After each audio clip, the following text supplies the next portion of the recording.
I don't know if we can, though. Technically, he won't get reversed by the storm because he's wearing the mask. This next bullet fires true, but the air is so cluttered with dust that the target had already moved before it struck. There is no need to negotiate with a terrorist. Yeah. You will have a chance to talk to our specialist after I take you to the headquarters. A terrorist? You wound me. Oh, then what else are you? Is it because I wear the mask of menace? Because I revealed the truth you've been hiding? Or because we accelerated the storm and made this era end earlier than expected? Oh, he's kind of high up, huh? Mostly because he kind of has his sanity and he's not a monster-looking thing. A glow of an arcane scope breaks through in response only. Marcus raises her hand, the lamp dispelling some of the darkness. Let me help you, Madam Hoffman. My Angelotti! Why are you standing with the enemy? You're supposed to be one of us. Oh, because you're an arcanist, huh? Angelotti? Is that me? I am your salvation from the real terrorists of the... Salvation? Terrorists of the world. Oh, whoops, accidentally pressed it, sorry. This familiar term catches her ears, burning in them. This ordinary word has become the most irritating. The speech, given from the cover of the props, continues. Angelotti with a full case of books. Tell me, of all the books you have read and all the documents you have worked with, did any of them mention the catastrophe that suddenly broke out in the summer of 1914? The scourge of the 20th century? The real history?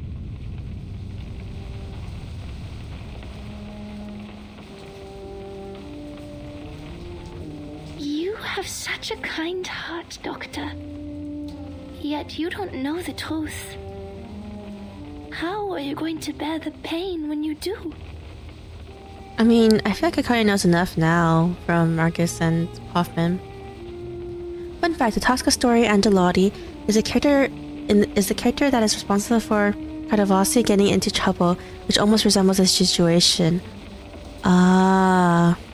Because Caconia is not Cardavas. Yeah, because Caconia is the Cardavasi in this one, right? Theophil set himself on fire. Ben hung himself to death. Emmanuel laid himself on the railroad tracks. Are they the suicide cases in Vienna? They all came into contact with the menace? I wonder why they all killed themselves. Well, Theophil didn't, but you know what I mean. Isolde tilts her head back, laughing brokenly.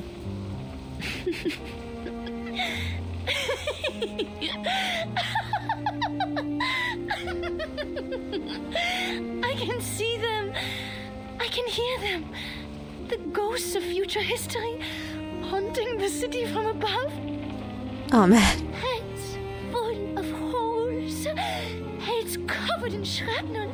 Empty stomachs.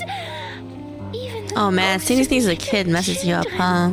I guess having medium powers sucks. Cities bombed to the ground. And trains full of people headed straight for death. Theophil did, but still made it quicker. Oh, yeah. It is coming. It is coming. By then, the guts hanging from trees will be more vibrant than spring flowers. Oh god, so There will be bullets, ew. helmets, scars. Wir haben keine Zukunft, Doktor. We have no future. Oh man. This crazy woman. How I wish it were a farce. A farce that claimed the lives of more than 10 million people.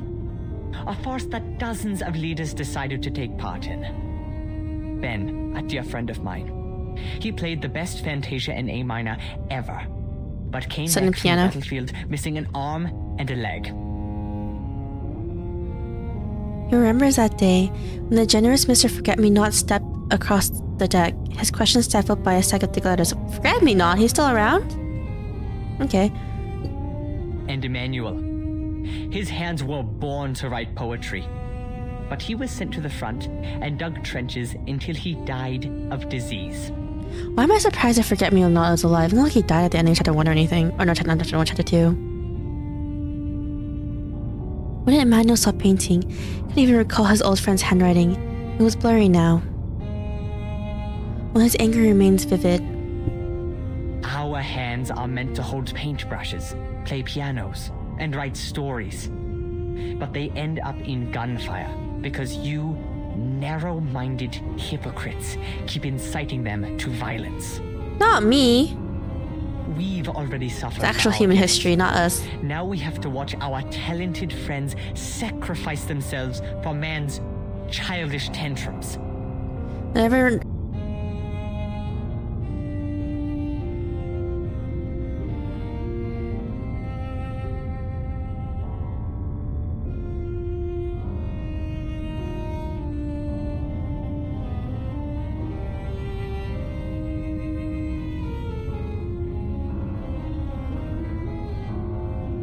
Okay, we're back. We're back. So I can see the future.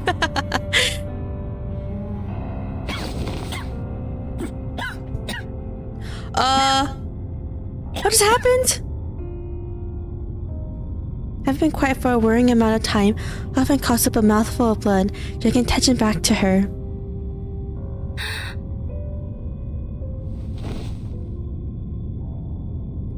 Oh, to those who don't know, Isolde has seen the ghosts from the previous World War I, which says that even ghosts can somehow pass through the storm without getting erased. So can see the future. Oh, to the ghosts. Oh. Okay, that's kinda... Hoffman clutches her chest, falling just short of costing her. What's wrong with Hoffman? They mentioned that Isolde's family used their power for fortune telling and seeing the future. Oh, they did? I thought they meant like in a clairvoyant way, like what's happening in the present timeline, not like in the actual future years. That's all I thought they were trying to say. Madam Hoffman? Madam Hoffman! So what losers isn't correct? I mean... Her face is not deathly pale, and Marcus watches the cold face she wears contorts with streaks of pain and unease. Is the fog like poisonous? Mark continues to speak, entirely unconcerned. He points at Hoffman. The real terrorists are you, humans. Oh man, Arcanus being racist towards humans again. I mean, humans were being racist towards Arcanus too, so... They don't like each other, I guess. It was you who started that war. Is she poisoned or something? What's happening?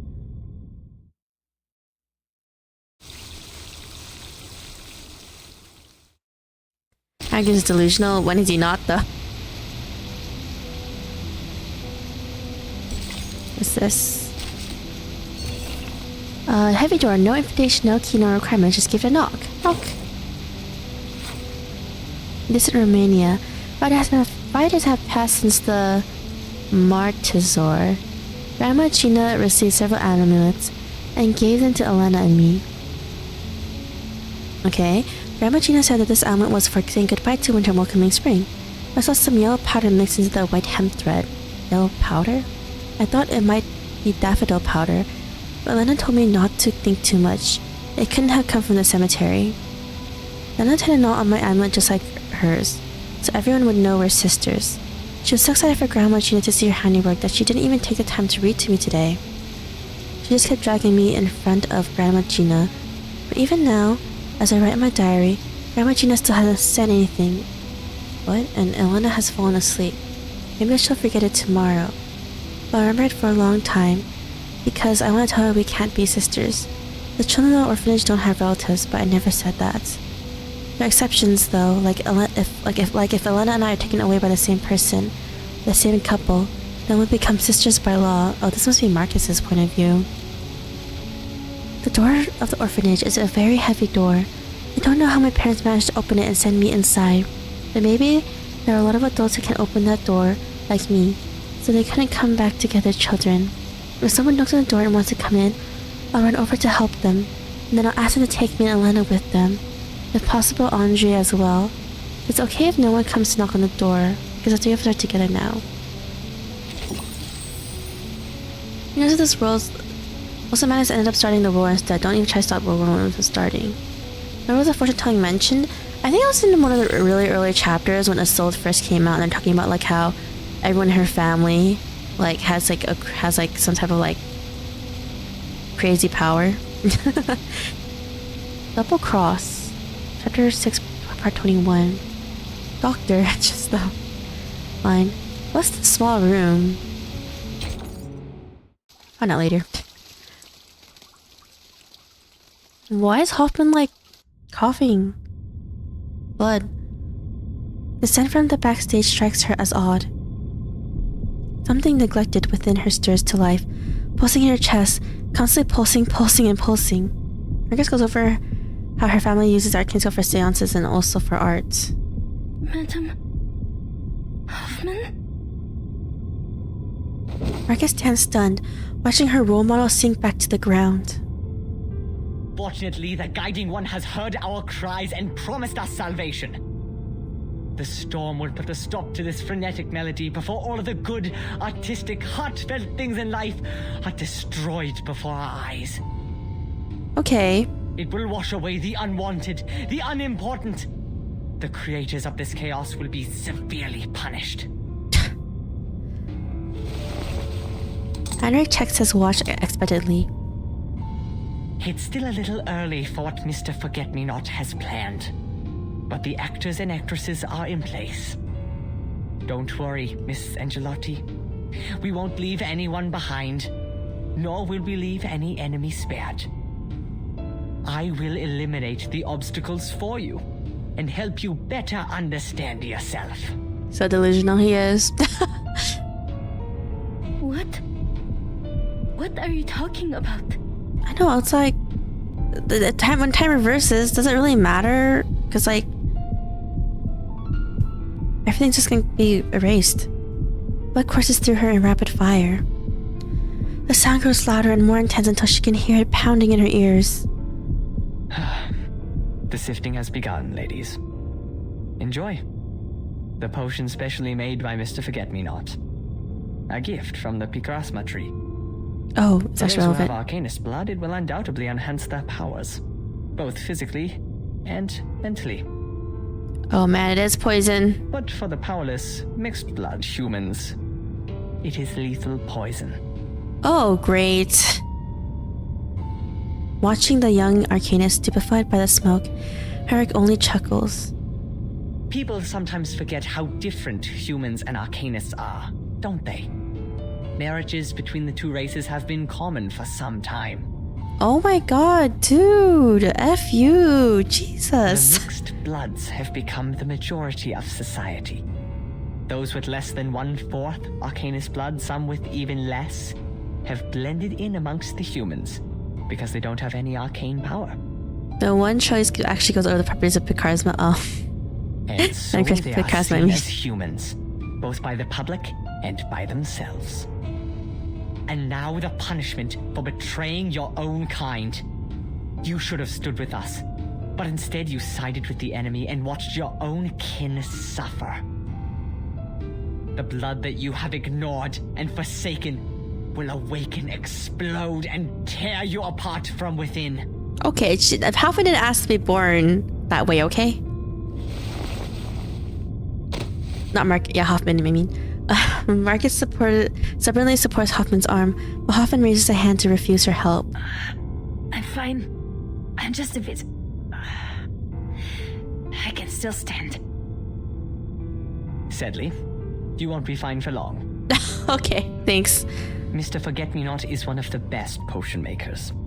The formula is carefully designed to prolong your suffering until sweet death finally spreads its wings over you. Dude. But resent not. Your pain is fleeting compared to what my people were made to endure. Okay. As for you, Miss Angelotti, a choice lies before you. In the oddly scented smoke, Henrik raises his hand. Is there an antidote? You have been lied to. Humans have whispered lies through their petty, made-up history. There has been genocide, the lengthy, vicious kind. under the banner of high-minded reason. They tried to split the world in two, so that the progressives cannot be stopped by the non-progressives, so that the irrational cannot speak against the rational. When they do, death and destruction follow. God, I hate Heinrich, and guess what? He is happy that people hate his character. I mean... You're one of us. An Arcanish child abandoned at an orphanage. You must have heard your heart pounding like a knock on the door. It's the sound of a long-lost soul coming home. How did he know our history? It Kinda creepy. calls to you to rid your shackles of reason, to expose the lies of history, to embrace your primal passions and unleash the powers of your gift. You should be one of us, as you always should have been.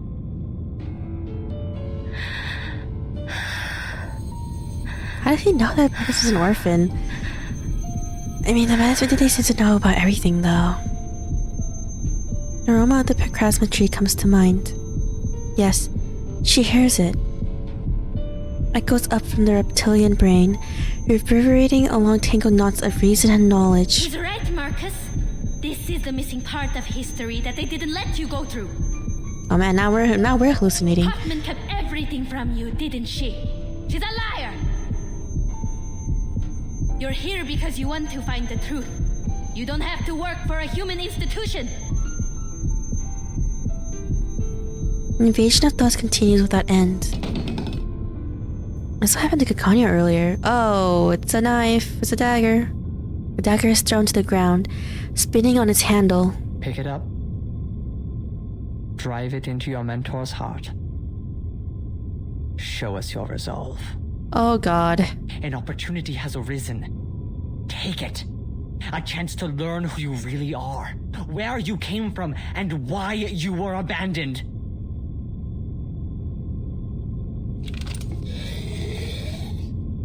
She picks up the dagger, with the blade pointing outward. Marcus. Very good, Angelotti. Before the High One of Midnight sheds merciful tears and washes away the sins of man, pass the test and join us. And we will take you through the storm back to our era. Do they know what era they're gonna even jump to? Our era. A tear slides across her face. No. But my era has already come. 1914. The year you once wiped out with this storm is my era! Huh? She's actually shocked. She holds the dagger, looking up at the dome in despair. I waited in the abandoned lighthouse of that island. I waited in the marble house of the Foundation, watching the time go back to 1966, to 1929, and finally, back here. You say this is salvation. But you're just replacing one annihilation with another. The Foundation wants to stop the destruction, but you're speeding it up. You don't care about this era, nor the people living in it. Yeah. You abandon them. You hide in your empty kingdom, in your garden that doesn't yet exist with your with your art, your poems and your pianos. That has no intention of any salvation, yeah. And me? I just wanted to go home for a bit. Why would you take away even that? Oh no. Marcus, don't lose control of yourself. It's too late. Uh-oh. She charges toward the man. I'll kill you, Heinrich! Oh man. Is she actually gonna?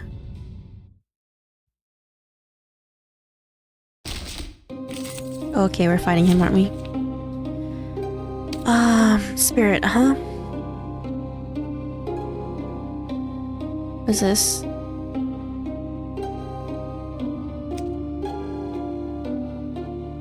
Oh, it's the same phosphide from earlier, huh? What team should we use?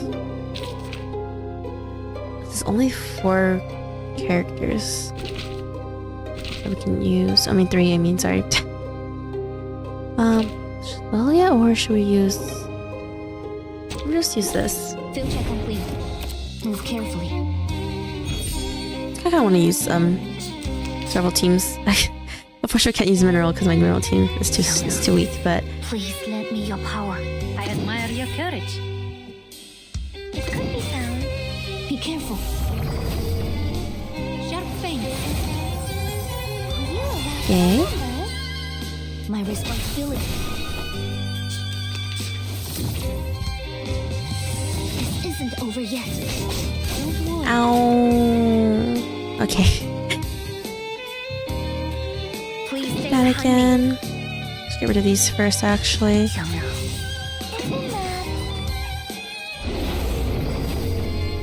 You won't get away. Oh, there's a bubble.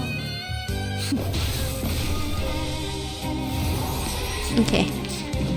Get passive healing by Villa. It should be fine. Ow! Oh god. Okay. I will Heal. remember your sacrifice. Please stay behind me. Do that. 强梁既出，王有不为。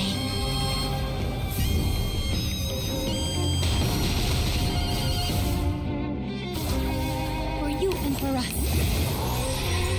My responsibility. Don't move. Find cover. Okay, okay, as long as I can survive this round. Cheer up. Oh my.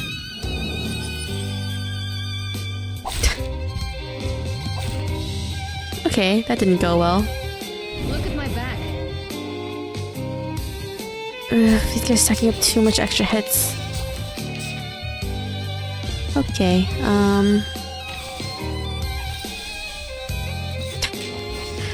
Alright. Yeah, this wasn't the ideal team to bring in. Fine. This fight is hard. Yeah. Like, oh god. Wanna watch the aerial stunts? For the good of all. Okay, this should help heal us a lot. Almost like we're gonna survive this next turn though.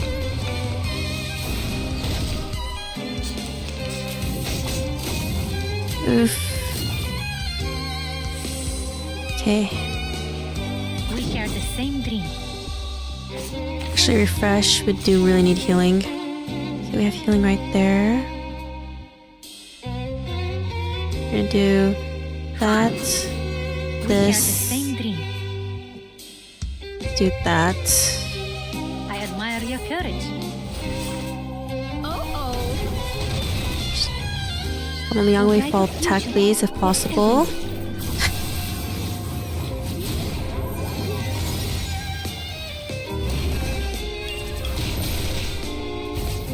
Okay, did not much damage.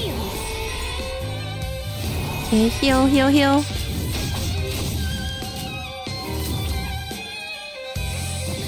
Okay. Yeah, let's get rid of these guys first, though. No, do this. Then we'll precast on Liang Wei, actually. Do this. And we'll do Wanna this. watch the aerial stunts? Swallow my exhaust.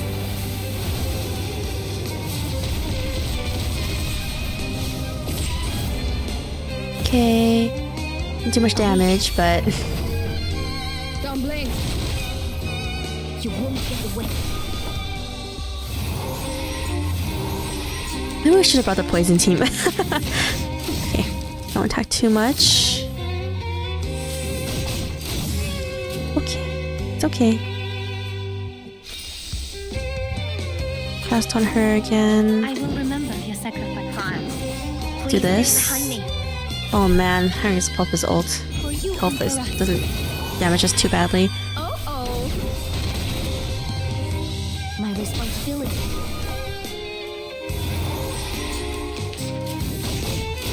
Okay. Not too much damage, please. Haven't you eaten? Shh.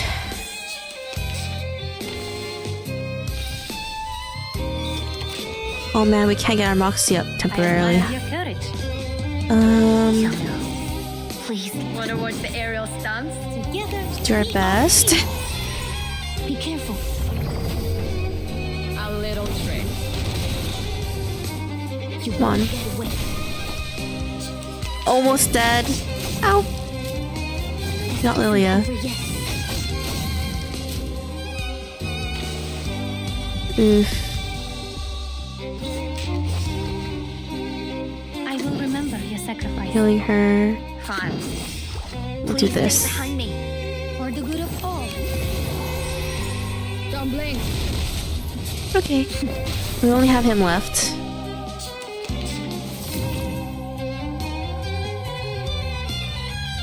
Okay. Wanna watch the aerial stunts? Please stay behind me. 强梁既出， Okay. 王有护卫。 Okay. A lot better now. Maybe we should defeat him next turn, maybe. Uh-oh. Maybe. You won't get away.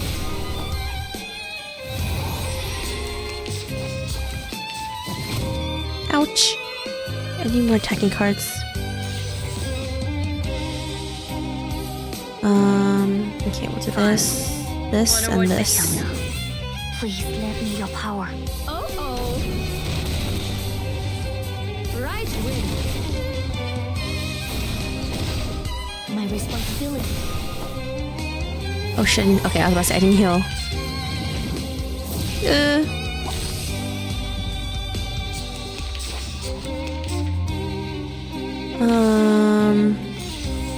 Attacking cards. Please stay behind me.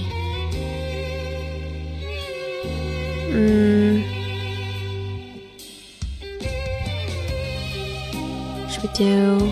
强梁, please lend me your power. I need healing though, so I can do that. Your courage. You won't get away. Baltic might be able to kill him actually. Nice. Nice. Oof. Sucks that we had 37 dice so fast in the fight. But gosh, we barely completed with the 12 rounds.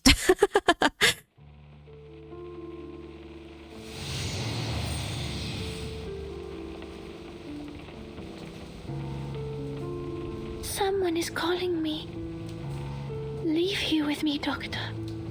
Let the rain wash away the old world, so we can build your dream in a new one. Can't we just like kidnap Isolde and like bring her back to the Foundation and like make her normal again?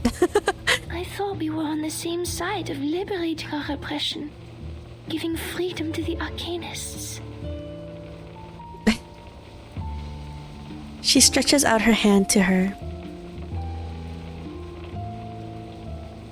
But Kakanya stands stiff, clenching and unclenching her fist in futile repetition. I never thought that you would take people's lives, Isolde. Isolde looks up with a maddening joy plastered on her face. Oh god. Is this why you hesitate? Because I killed a person who shouldn't be killed? A person from the Foundation? After you befriended the young lady? No. Is it because you made peace with the Foundation, and yet I became associated with Manus Vindicte?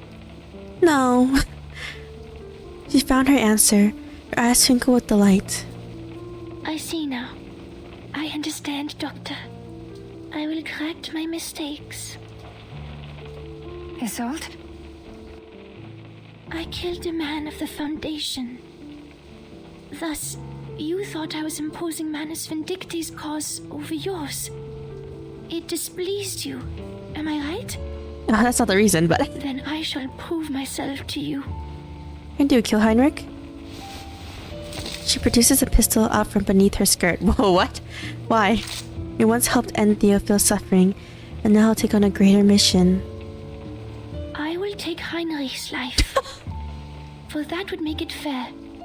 I was just joking. Please, come with me and witness my commitment, Doctor. Ah, pure toxic Yuri right here. What did you say? You're going to kill... who? I mean, but Heinrich is evil though. She can have a gun on her skirt. I mean, look at how big that skirt is. You can fit a lot of things up there. Isolde has already lifted her skirt, bowing gracefully to the doctor. The familiar surge of arcane energy, the same teleportation incantation that brought Carl to the stage. Oh, Heinrich, your days are numbered. At a brief flash of light, they find themselves on the other side of the stage, where a fierce battle has just taken place. Hoffman kneels in agony, tearing off her scarf to reveal the terrifying pattern of toxic veins that has spread from her heart across her chest. Oh no, Hoffman's so dead. Something did keep so many potions under hers. And ingredients too, yeah. The potion is indeed lethal, also activating her already weak blood vessels, turning her body into an overburdened machine, ready to explode on the slightest movement. Eric then did not lie, destined for a long, unavoidable, agonizing march toward death. I'm going to kill... And Marcus, pulled as if by fate, found herself caught in an all-consuming emotional whirlwind from her revelations. Her gift was not meant for battle. Its misuse only makes her lose control even more. Miss Angelotti, if you still don't see the big picture after returning to your true self, you are not one of us. Aw, it's his soul, just shoot him. Enjoy the sifting before the storm. Screw this guy. Amber kicks her away with indifference, no longer regarding the novice arcanist with any concern. And at this moment, Isolde stands from the void, as if possessed by some strange deity. Ah, Isolde, you're just in time. These two are hopeless. The zealot's words hang in the air, as she smiles and raises her arm. The deadly firearm is aimed at her once friend, with a straight baseline and graceful arc. Goodbye, Heinrich. Man, literally no thoughts, huh?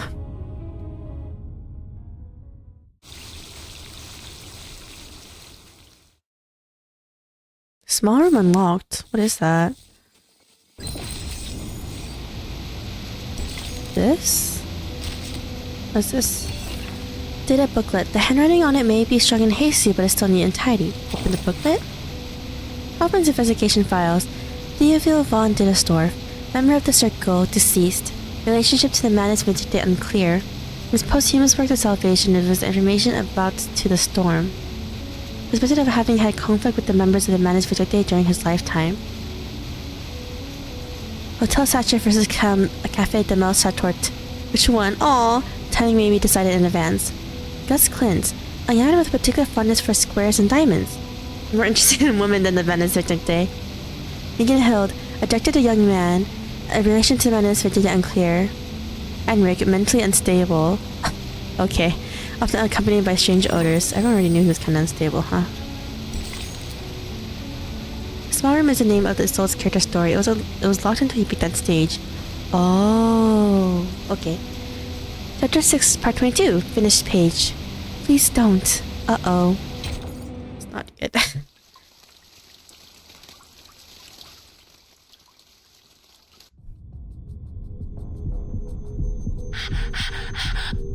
Oh no. She's not doing good. An unprecedented agony, like the bursting of a bullet in a chamber too small for it, only writ large to each vein across her body. Oh, that's called back to literally one of the first chapters. First part. She tries to summon her reason, looking for a way out, but only shattered half thoughts come to her. Hoffman is not doing good. Must take him to the headquarters. He has vital information.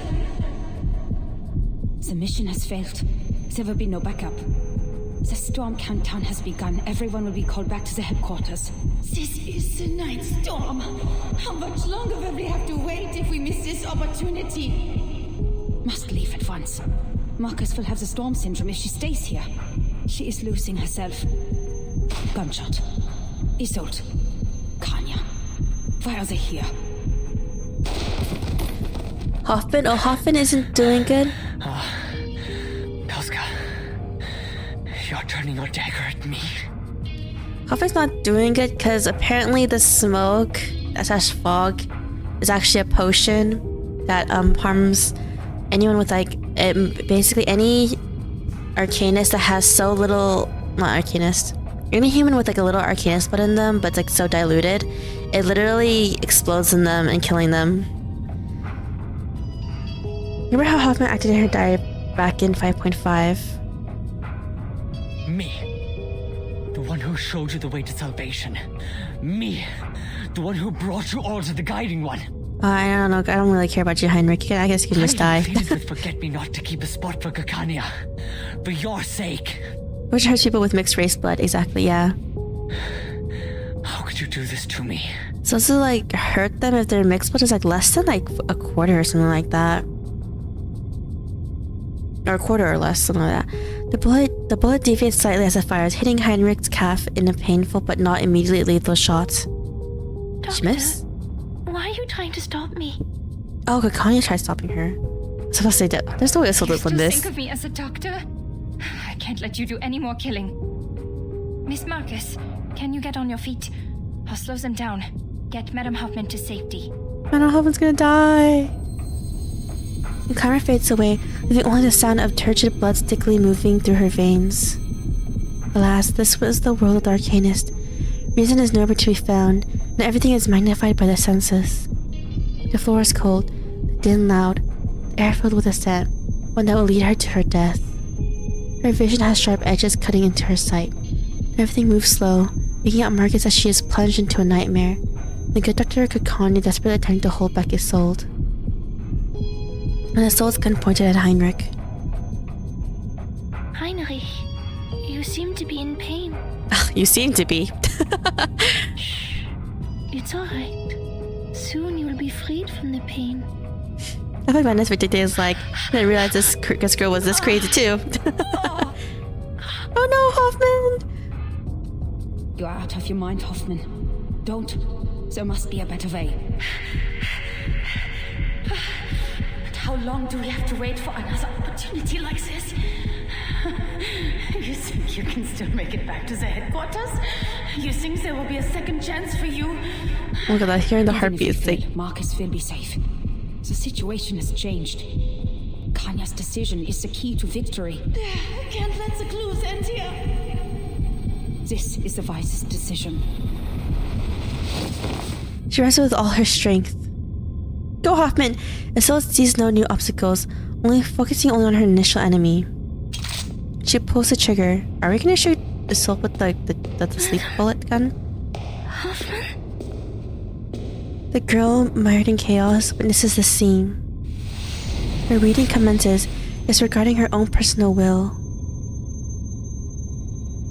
Can't let Isolde kill such a vital source of information, so that Madame Hoffman's thinking. But what about her poison? The bullet reeked of ghosts and spirits. Alright, it's Isolde's arcane skill. Kakania, she has gone blank. I can't read anything from her mind. And then there's Heinrich, who claims to be the savior. What's he thinking right now?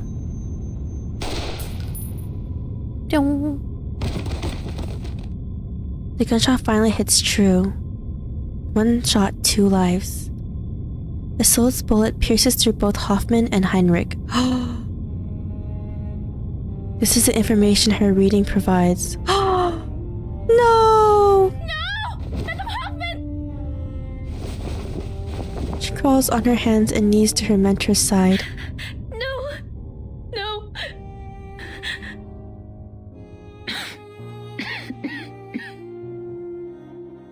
Is Heinrich still alive?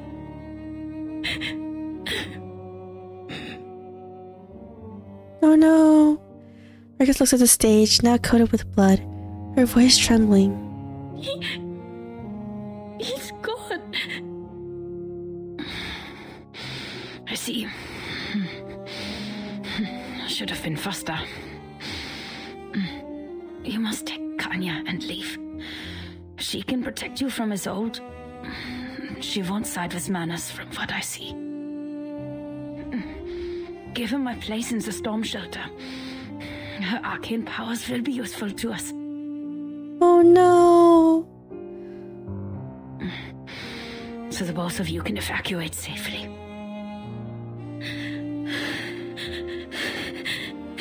Did you plan this all along? Don't cry, Marcus. I know what I'm doing. I've taken back my senses before I die. I'm glad. The pain will cease.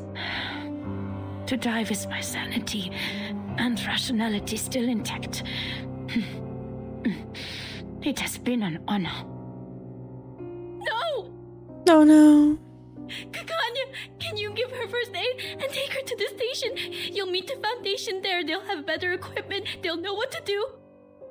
Heinrich is dead, but there must still be clues on him. This isn't over yet. I have to finish the mission. Hoffman just shakes her head. Weak fingers struggle to pull out a piece of paper from her bosom. Marcus, take this. The number of that orphanage in Romania. I've had it with me for a while now, but... Please save your strength, madam. This isn't what we need to worry about. We don't have anything else to worry about. The mission is over. Silly child. Ring home before the storm comes. The future is yours. Her hand slides down. This last second between them becomes an age to itself. No, no! There must be something I can do! Everything is a book. Everything can be read. The most immediate threat to her life is that potion. Devil shoestring, belladonna, narcissus, the zeta roots, and the fruits and roots of the picrasma tree. It's the formula made by Forget-Me-Not. The picrasma extract makes up more than 50% of the potion. This is very different from Laplace's formula. Arcanus potions seem to be a concoction of instincts and inspiration. Is there nothing else I can do? The picrasma extract is not a poison in itself, just that humans cannot... there must be a way, madam! Please! She's in pain. No. Don't give up. Keep reading. I will find a way. Marcus. As she turns the page, the realization hits. Even if she could read every detail, every exhaustive note on this page, she cannot rescue a burning book from a fire. It's already gone. No. Every book has an end, Marcus. There's nothing more on a finished page. No matter how reluctant you are to flip that page and get to the end, you will move on to a new chapter. Forgive me. No, don't turn the page! Stop here! Stop now, please! For all the pain I had to put on you.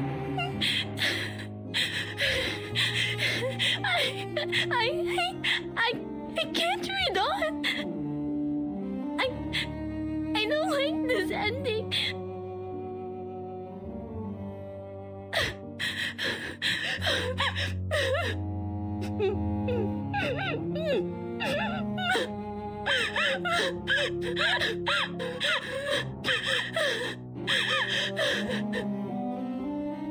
Oh man. She's gone.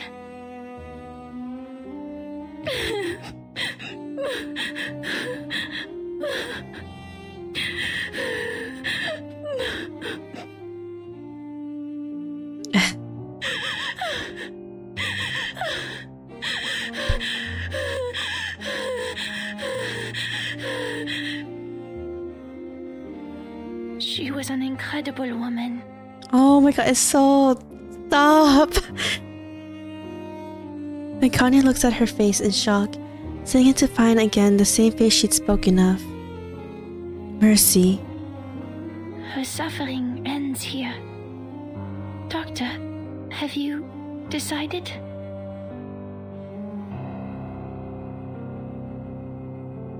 Mekania can only stand there, dazed, until a loud roar booms outside the opera house. Uh-oh. I must leave. But I will wait for your answer. Oh, Jesus, crazy woman. Oh, no, it's not at a time like this, Isolde. The third act, a bow, and then the curtain falls. The actors exit. This is the end of the story. Is it though? To be continued. No, that means we still got some more story, I think. Okay. Hansel and Gretel, Chapter 6, Part 23.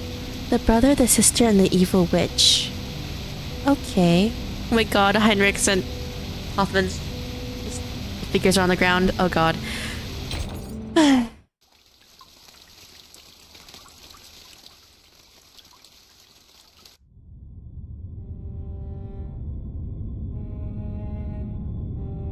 Marcus holds Hoffman's hand all the while. Tears wet the note, drop by drop, causing the ink on it to bleed. And chaotic thoughts in her mind all recede away. The roaring of her heart begins to slow. At this moment, only grief and bewilderment remain. Madame Hoffman was calm till the end. Why? Was she not afraid? Probably not. I just read her fear through her trembling fingers. Oh, never mind. But she would not show it. She knew it would have frightened me. Repeat. Communicator rings again. This is a 24-hour countdown to the storm. All personnel must return to the headquarters. Repeat.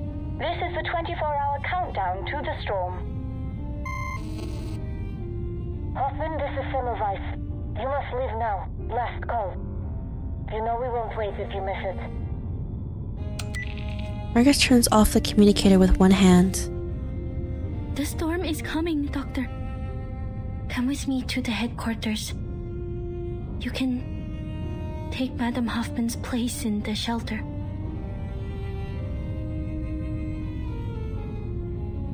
The doctor says nothing. She just lifts her head, gazing up at the non-existent canopy. Then, she speaks, as if making a plea to the gods above.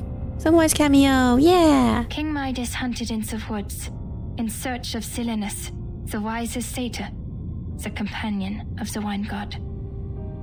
What is the best and most enticing thing for a man? The king asked. The satyr laughed in response. Children of mischance and misery, you are asking for an answer you wish not to hear. And what is best is beyond your reach.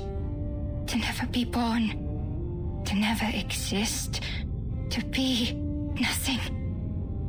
But you still have the next best thing. Die. And do it soon. Dang, that is one dark poem. Connie covers her face, a piercing laugh escaping through her fingertips, accompanied shortly after by tears. I don't care if I could make it through the storm. My end is already upon me. Doctor.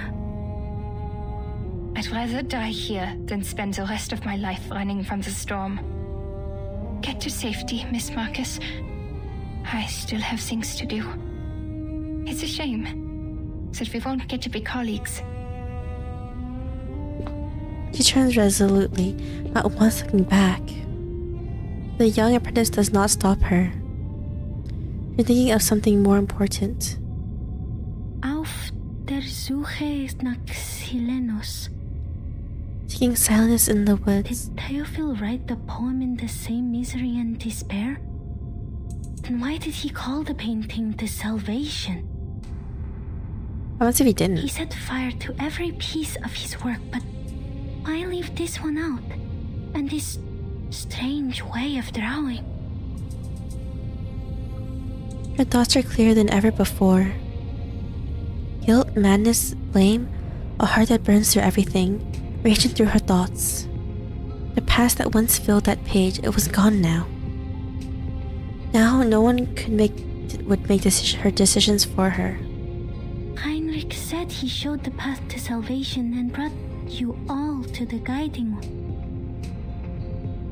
Salvation. Salvation. Could it be?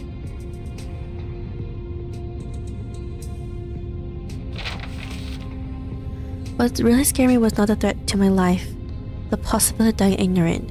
She closes her eyes. All information she has read in the past, along with the surging blood from the potion, converges before her eyes.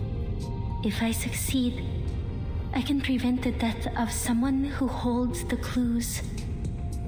Even if I die, I'll still turn Kakanya completely against Isolde. This was your plan, madam? What really scared me was not the threat to my life, but the possibility of dying ignorant. I know what to do now. You go fight Kakanya. She opens her eyes wide, calling out to the figure as she is about to leave. Doctor, wait! There might be another way. But Kakanya does not listen. She has made up her mind. Don't fall into darkness. The departing figure is held back. Marcus fights with an unprecedented determination. Don't let madness or despair take over, Doctor. This is not the end. My mission is not over. He reaches into her pocket, silencing the small machine that has been frantically signaling the final evacuation warning. There's still another way to end this. But it can only be done by you and me.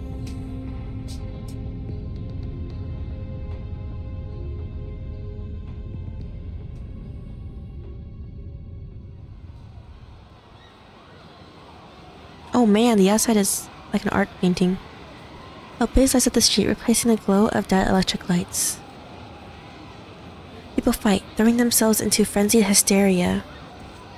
The street looks like an exploded powdered keg. The Guiding One is merciful in bringing this era to an end before the summer of 1914.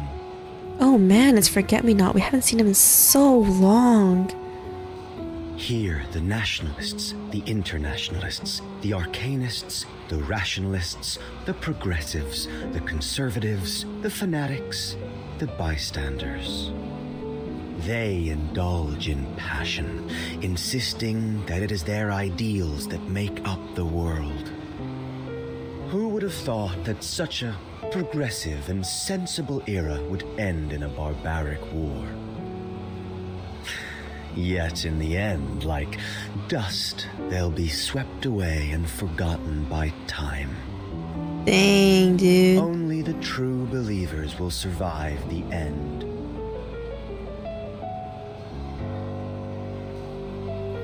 But I must regretfully remind you. That she shouldn't have killed Heinrich, huh?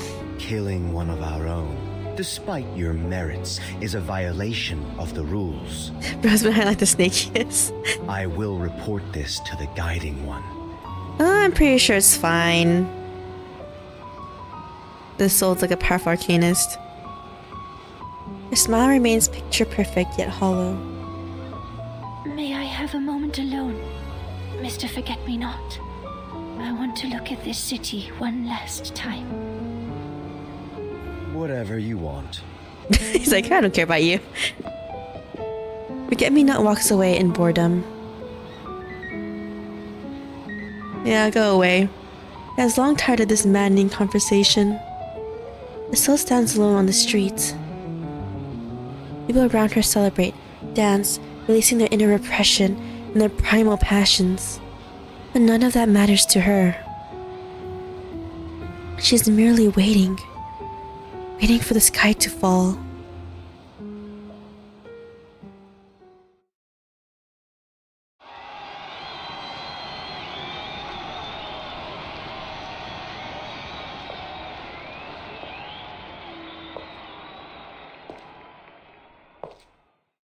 Oh man, Doctor!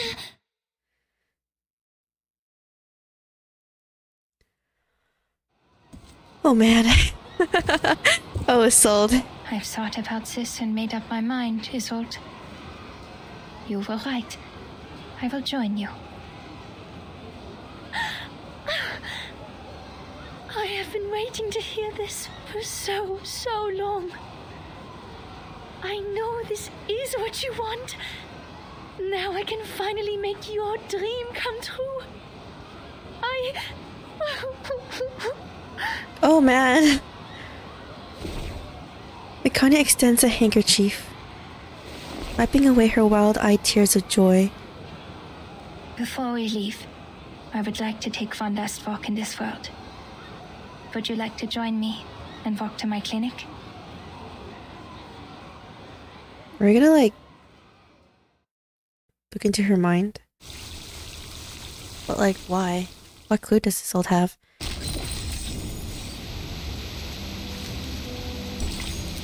Okay.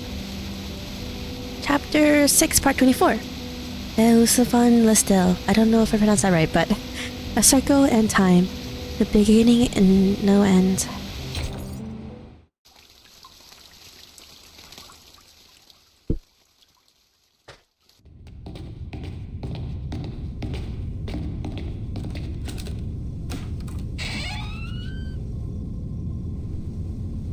Du hast alles gut durchdacht.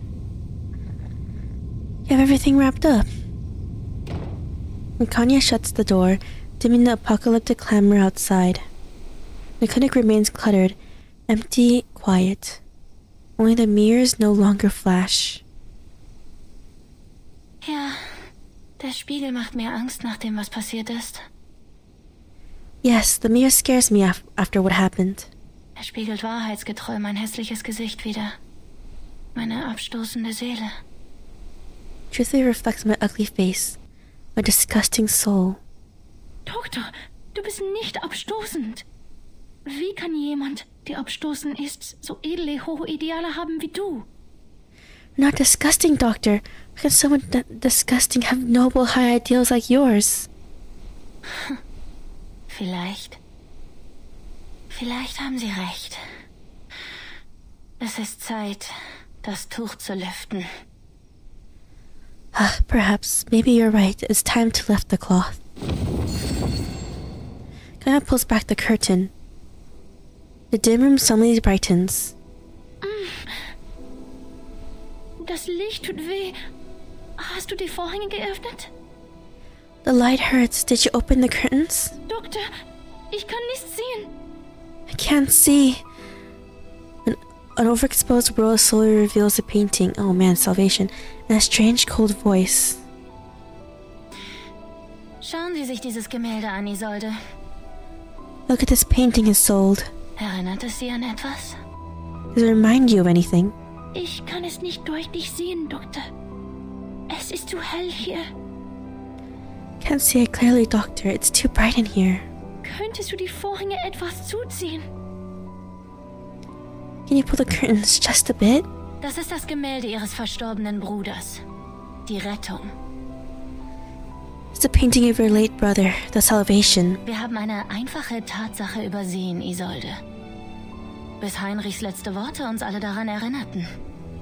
You overlooked a simple fact, Isolde, until Heinrich's final words reminded us all. Theophil schrieb seine Notiz in Verzweiflung, nannte aber sein letztes Gemälde. Okay, sorry, okay. And it was spotty there again, sorry. Doctor, it's too bright in here. Can we please talk somewhere else? She waits for a response of concern or pity, but she receives none. Wie konnte ich das übersehen, Isolde? Eine noble Dame wie Sie kann nicht nur singen und tanzen, sondern auch zeichnen. How could I miss this, Isolde? A noble lady such as you can not only sing and dance, but also draw. I knew it! I had a feeling Isolde drew over the painting or something. Theophil war ein feiner Herr, aber nur fein. Er war talentiert, aber nicht begabt. Die Frauen des Detastdorfs waren schon immer bessere Medien als ihre Männer. Sie sind viel begabter als ihr Bruder. Theophil was a fine gentleman, but only fine. He was skilled, but not gifted. The women of the dictators have always been better mediums than the men. You're much more gifted than your brother. Sollen wir euch beiden dankbar sein? Du und dein Bruder, ein paar Messiasse dieser Ära? Einer von euch schrie die Wahrheit in einem bemitleidenswerten Gedicht heraus und hielt seine Verzweiflung in Form von Kunst fest. Und der andere? Should we be thankful for the two of you? You and your brother, a pair of messiahs of this era. One of you cried out and revealed the truth in a pitiful poem, and kept its despair in the form of art. Doktor, Und der andere wollte die Farbe von oben abkratzen, ihre wahren Farben enthüllen und sie neu formen. The other wished to scrape the paint off the top, reveal its true colors, and reshape it. Das bist du, Isolde. Du hast versucht, die Verzweiflung abzukratzen und die Welt mit deinen mitfühlenden, mitleidigen Händen neu zu formen. That's you, Isolde. You're trying to scrape off the despair and reshape the world with your compassionate, pitying hands. Er schuf die Kunst und du hast sie vervollständigt. He created the art and you completed it. Du und dein Bruder seid die Mitgestalter dieses Gemäldes, aus Mitleid für diese Welt. You and your brother are the co-creators of this painting, out of the pity for this world. Und deshalb war es das einzige Werk, das den Brand überstanden hat. And that's why it was the only work that survived the fire. Hab ich recht, Isolde? Sag es mir! But right, Isolde, tell me. Connor's words carry weight. Mit Heinrichs Hilfe habt ihr beide den Anführer von Manus Vindictae getroffen. Ihr habt das Wunder gesehen. Euch wurde der Weg zur Rettung gezeigt. With Heinrich's help, the two of you met the leader of the Manus Vindictae. You saw the miracle. You were shown the path to salvation. Aber der arme Theophil konnte nicht akzeptieren, was ihm gesagt wurde. Wie du wurde er von seinem edlen Blut verflucht. Er hatte Mitgefühl für die Welt, hielt aber dennoch an den Privilegien des Adels fest. But Theophil could not accept what he was told. Like you, he was cursed by his noble blood. He sympathized with the world, yet he clung to the privileges of nobility.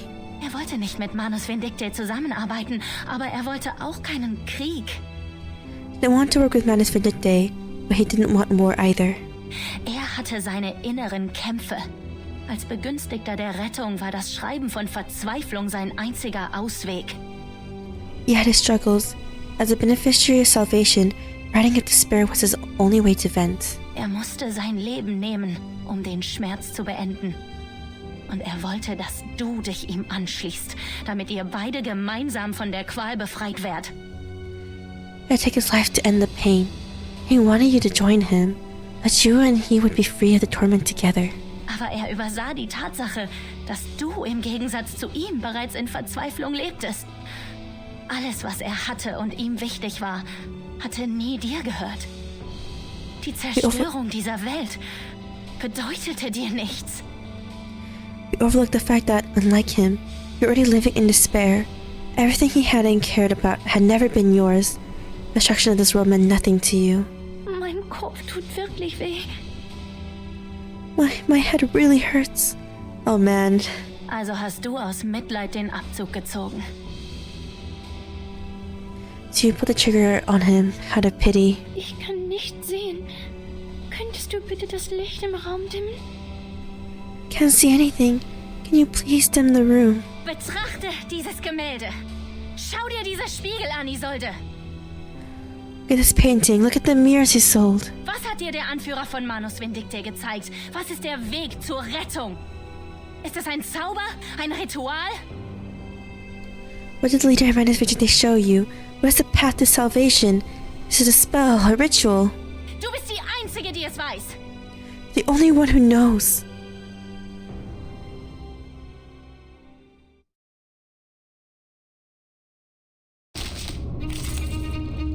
Oh man. Funny is sold, huh? Inside 3 level 1? Okay. Pitiful chanting spirit of a person overcome with hysteria. As the curtain rises, she shields her face, not wanting to be seen by the world. Her eyes are fixed, lost in a state of intoxication, for the sake of being intoxicated, crying out for the sake of crying out. Time for a hard boss fight? Oh great. I'm gonna bring in my story I'm gonna bring in my my poison team. Actually, we have us our third person in the team though. Can't overwrite Tuesday's array. Chanel doesn't really pair well with them either though. Either have 6 or we can have 1 on Lee, right? Let me see, let me think. I think we'll go with 1 on Lee for the damage boost. And for potential control with her 3-star incantation. Marcus. Our guide Isolde to the memory. If only this would undo my mistakes. You can do this, Miss Kakanya. Ich kann dich nicht sehen. Wo bist du hin? Verlass mich nicht, Doktor.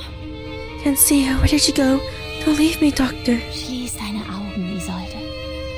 Please close your eyes, Isolde. Sag mir, was du von Tell me what you think of der Rettung hältst. the salvation. Sweet, two-faced boss fight, huh? Oh god.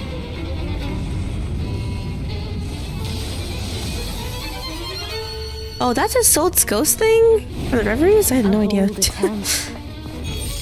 Okay. Tragic opening. Oh, sorry.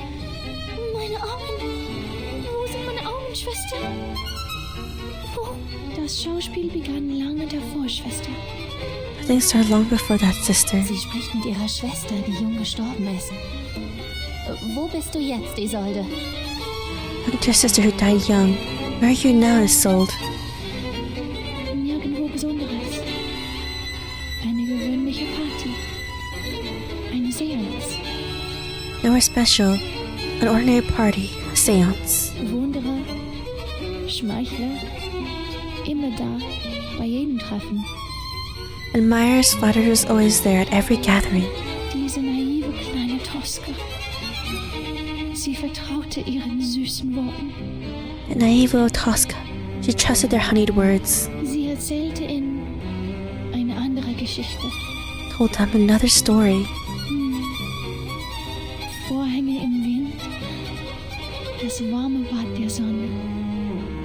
The curtains in a breeze, the sun's bathing glow. Was passierte als nächstes? What happened next? Schließ das Fenster! Schließ es! Close at the window, close it! Okay, this do. At the start of the round, all enemy characters get 2 stacks of freezing fire. Why? Just attack. We get. Okay. Oh, she cannot. She's immune to control. Maybe unholy wasn't the best move. we might have bought another healer actually, if we needed it. Okay. Okay. What's that? Easy, lad. Oh, I call upon you. Let's get some defense on us.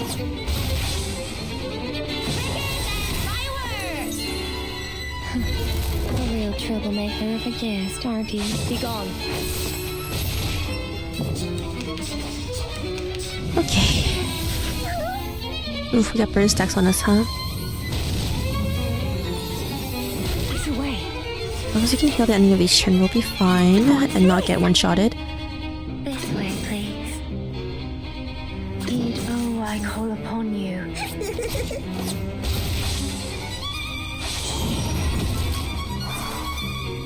Your punishment will come. Okay.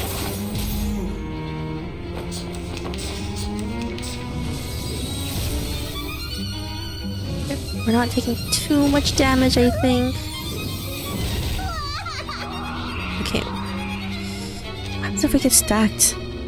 We take a lot more genesis damage. Gotta be careful. What's that? Copy that. Heed my prayer. We'll activate 1 stack of healing in case we need it for her ult. Luke will foresee your ending. The ingredient store owner said it was very effective. Please believe me. Bodyguards! Where are the bodyguards? Okay.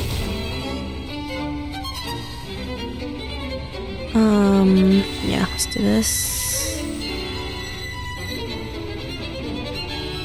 Okay. Poison. I'm almost a stack of healing. At your service.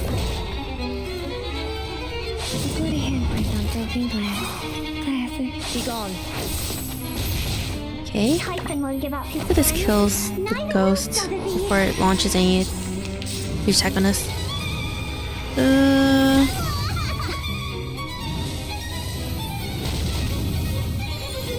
It's almost dead.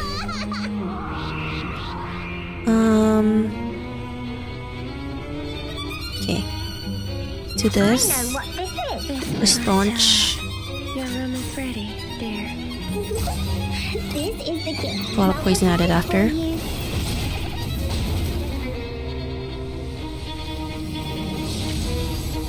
Ooh, it's in the red form now.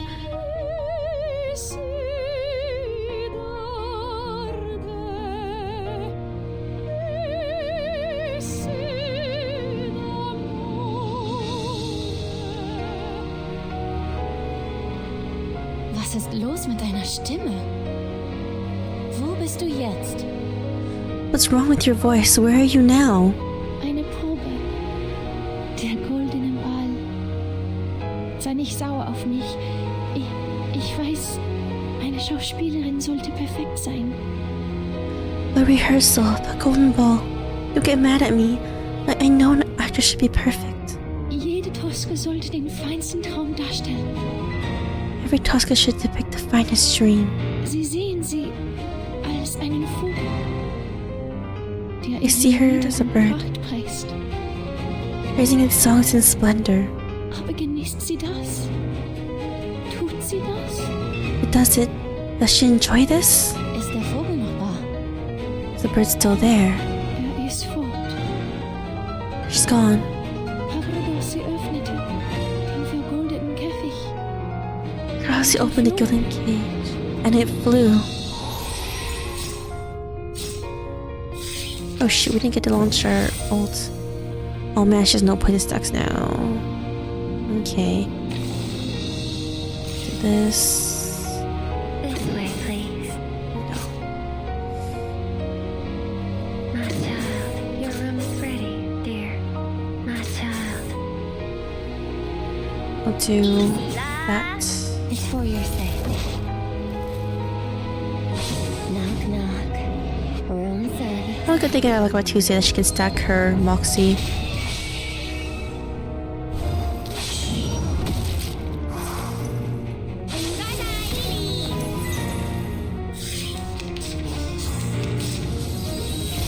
Ouch.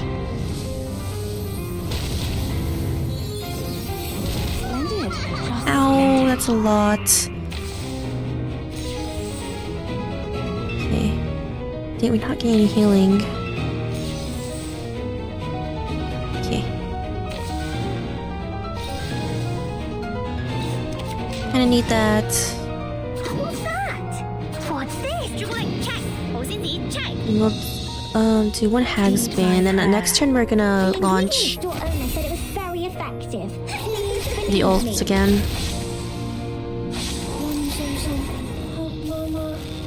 It's too much damage, but at least it gets it out of the loadout. Our loadout. Get back and stay back.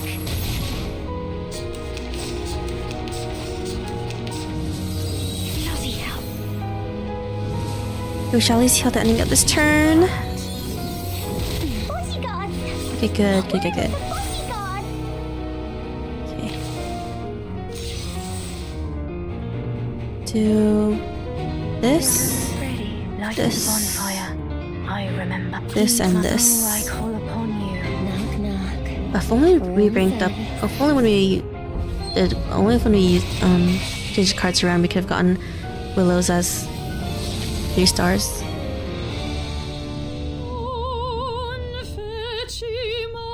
Oh, it's 3 phases? What? We only had 2 phases before.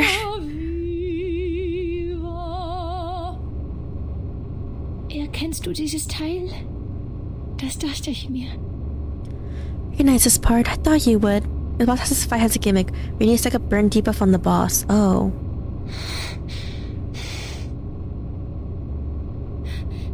You're overdoing it, Miss Kakanya. Mir geht's gut. Mach weiter, Isolde. I'm fine. Go on, Isolde. Von einem Punkt zeichnete der Pinsel einen Kreis. From a point, the brush drew a circle. Das Porträt begann mit diesem dummen Kreis. Dann zeichnete er Augen und einen Mund. The portrait started with a silly circle, And he drew eyes and a mouth. Either using burn attacks or tier 2 to 3 cards to add more burn in order to get rid of the boss's high defense. Oh. Und dann gebar der Kreis den Kreis. Unheil gebar Unheil. Then the circle begat circle. Disaster begat disaster. But your poison team is strong. It is strong. Kunst.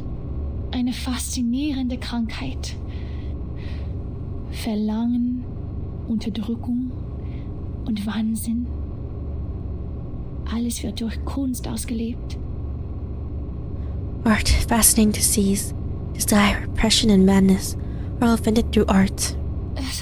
Es ist die Rettung. Wir kommen näher. The salvation. We're getting closer. Nein, malt es falsch. No, he's drawing it wrong. Theophil, du malst es falsch. You're drawing it wrong. We got stuck in this boss fight for almost an hour, actually. Really? It was really hard back then. Since, you know, all these really powerful units weren't around, right?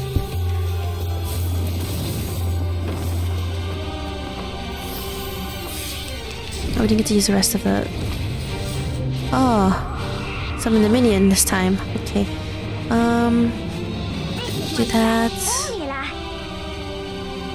This, and this. Oh, I call upon you. Hopefully we don't get too much damage from the little ghost. And when it came out, you didn't have the characters that could do burn. Yeah. It's still a specific requirement to have a burn character. Ouch. Ooh, we're getting corrode on us too. Okay. There's another one. Okay. I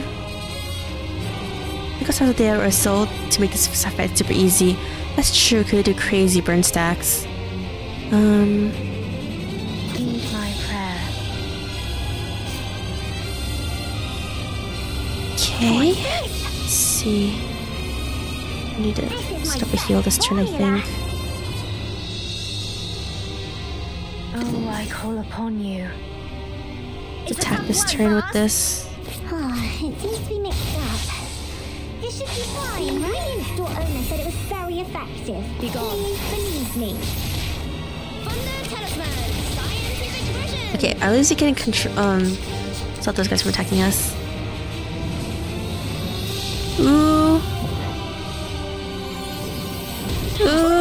Okay. Okay. What's this? Yeah, we're actually gonna.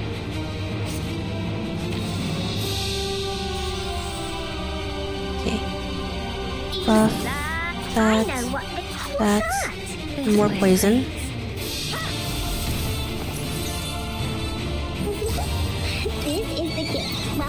Okay, let's go. Okay, let's see, we're gonna roll on the side. Have Euphoria character that's not supposed to be super good. I only Euphoria it's supposed to be. And not Euphoria anyone else yet, honestly. Oh, Sotheby, don't die.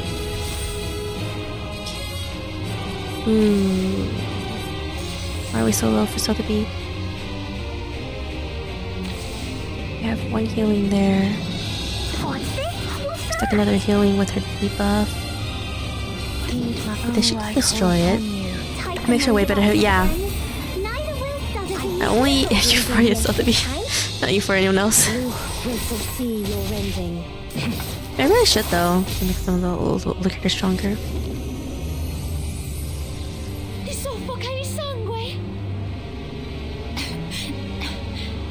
Uh-oh, Kakanya. I was so close. Dr. Kakanya! Was passiert als nächstes? Was ist danach passiert? What next? What happened after? Kavradossi, wohin bist du gegangen? Where did you go? Bitte schau mich an, Doktor! Hilf mir! Bitte hilf mir! God.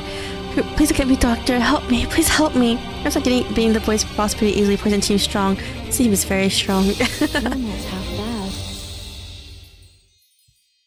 I think having only that support was fine since she just ranks up cards every other turn. Doctor, you must stop using the mirror. You will both collapse if you continue to force her. I'm running out of options. I have to hypnotize her. Oh, really? Hypnotize me.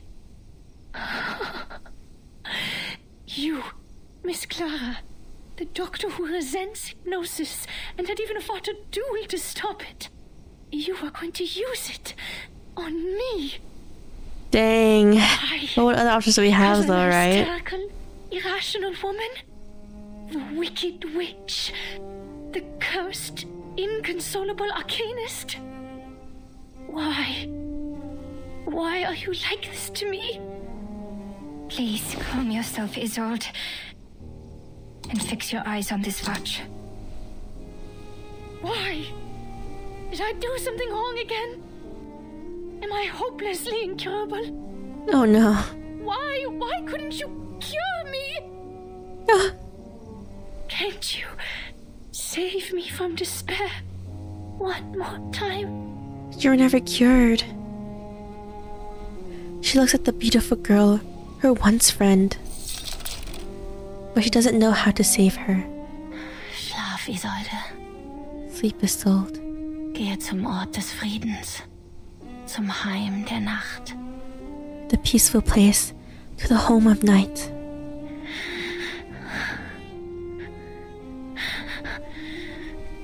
Du bist die grausamste von allen. The cruelest of all. Wenn du bereits eine Entscheidung getroffen hast und denkst, dass ich schuldig bin, If you made up your mind behandelst du mich dann so sanft? and think I'm guilty, it should be so gently. The salvation you brought, Werde ich sie mit Freude annehmen. raise it with joy. Oh.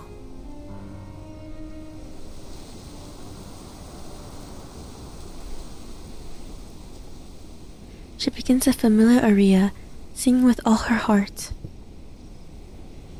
Her voice at last, not some guise or act, but her true self. Hypnosis was bad back then, but nowadays it's more accepted and recognized form of therapy. I don't know. Is hypnosis that I don't think hypnosis is a popular form of therapy even now, though.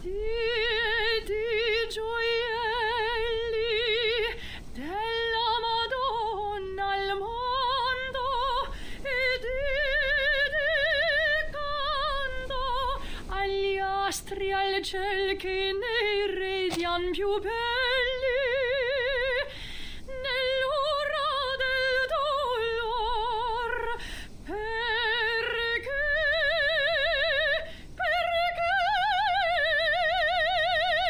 Signor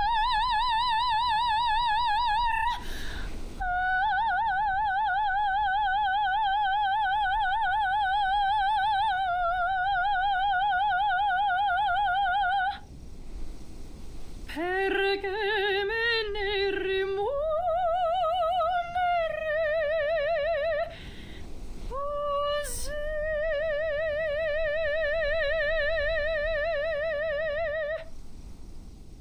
Song never left her. Doctor, Look, Doctor, e lucevan le stelle. stars are shining. Ah, that's what the chapter of this. That's what the title of the chapter means.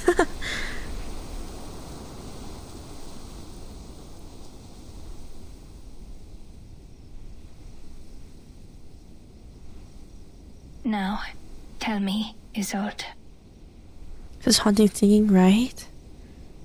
what do you think of when you look at this painting?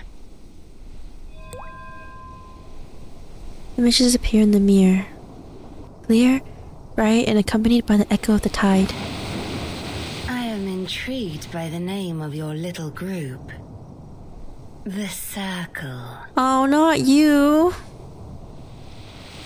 Yes, unlike other animals, there's a power in every one of us. It's the source of our instinct.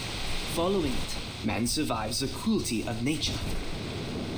In awe of this extraordinary power, the first of men drew a magical circle on the ground, symbolizing a higher power, and declaring that man would no longer be at the mercy of nature. That was the first circle, the first magic, the first art.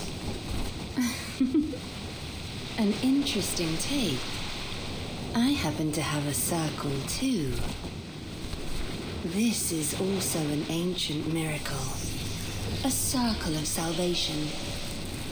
It shelters the chosen ones from the falling rain and sees them to the promised land. Man, look at that perfect circle.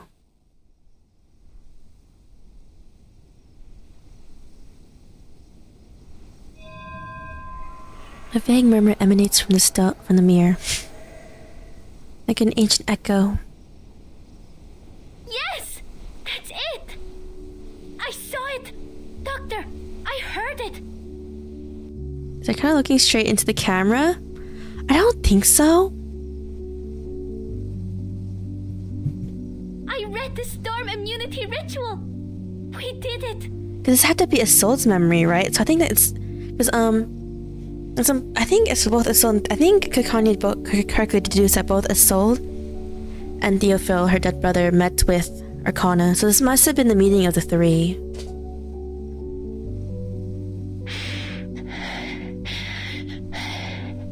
Get straight into Isolde then, yep. Finally.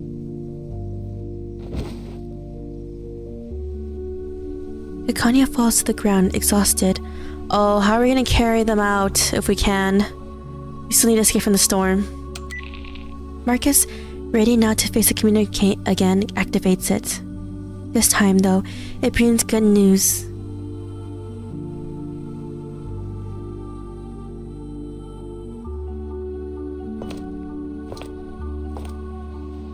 News from the front line. They have sent home the storm immunity ritual. Get to work, people. In the 22 hours before the storm arrives, the whole world is our proving ground. Oh man.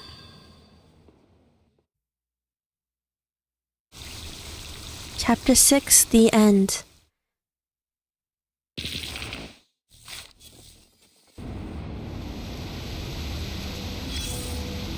A trail. Wet envelope. A Rapan how to take the best care of daggers and hand mirrors. Okay. Miss Marcus, level 2 investigator. Regarding the matters of the Arcana Isolde and Caconia, the headquarters of the St. Pavlo Foundation has been fully informed of the situation, and the Special Assessment Department is now working on containment measures. We thank you for your efforts.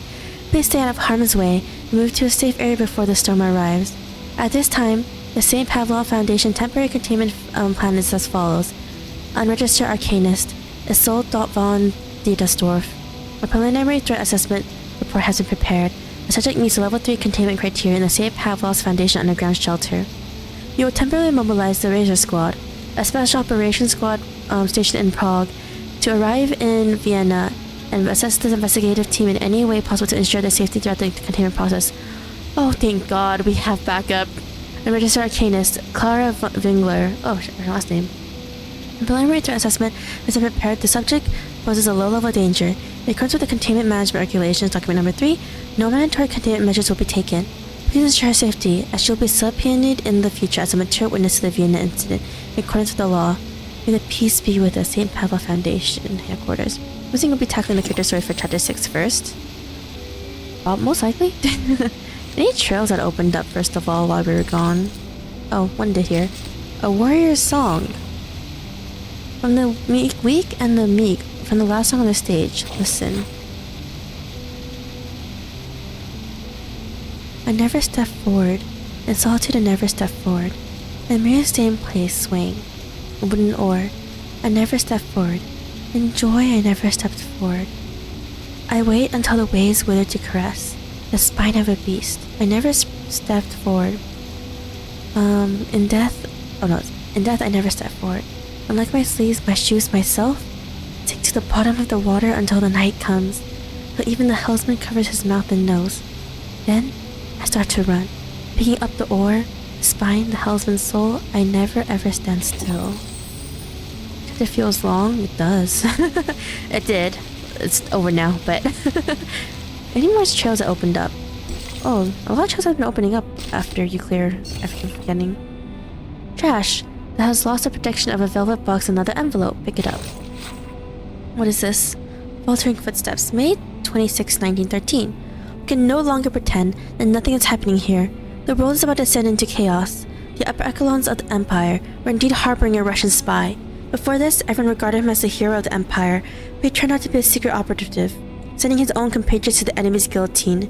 Who knows how much intelligence he has back to Russia, and is our country just a naked fool in the eyes of Russians? The whole Europe is secretly in turmoil. Wars are breaking out everywhere. Everywhere. Even in Vienna, one can always hear whisperings of war. And the people no longer have the heart of the mind to appreciate art. The bullets of war have shattered the glass domes of Vienna. The sounds of shattering echoes through the nights and beautiful dreams, scratching the phonograph records and clogging the tubes of horn. It's now the last time I will sit in the opera house. Oh, beautiful place, like a mother's womb. Oh, okay. Only here can my grief panic about the war be alleviated. Perhaps I should transfer my family fortune, but where to? Or should I exchange it for gold bars and jewels and hide them in a secret compartment under my bed? It was only 2 short years ago.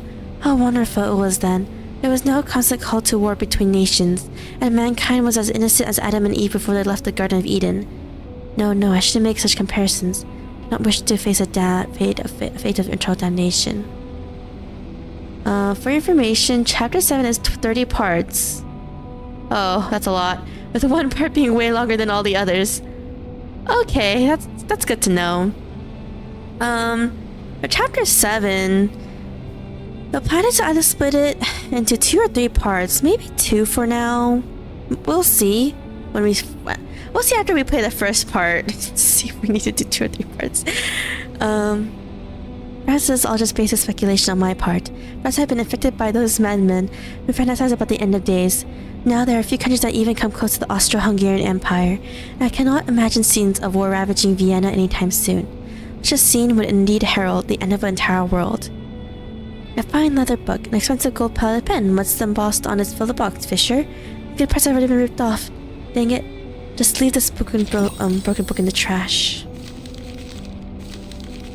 Mine's endoscope. So much trails unlocked after reading Chapter 6. Vienna Daily. The balance between capturing the reader's interest and providing enough content to fill the pages. Unfold the newspaper. Okay.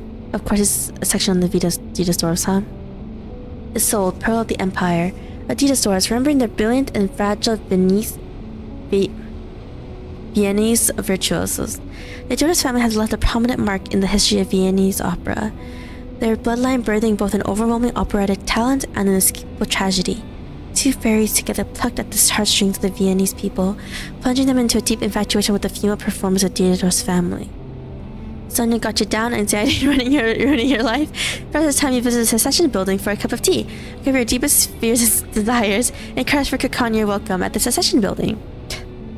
The faded glory of the 7 Veils. At that time, shortly after the beloved Evangeline Dittelsdorf passed away, her daughter Isolde Dittelsdorf, even while enduring the immense grief of losing her mother, and took on her first performance, continuing the Dittelsdorf family legacy at the Vienna stage. This performance was both an artistic and social debut. Another Kakani ad. Isolde, supporter of science. Perhaps the death of her brother had affected her more than previously thought, as Isolde has recently been seen attending Dr. Schwartz's public diagnostic sessions as a patient. Perhaps new medical theories will help her recover, free from the torment of her Arcanist bloodline, and no longer inflicted by a cruel curse. Man. Any more trails that unlocked? Whoops. Didn't mean to do that. Nothing else. But that was Chapter 6.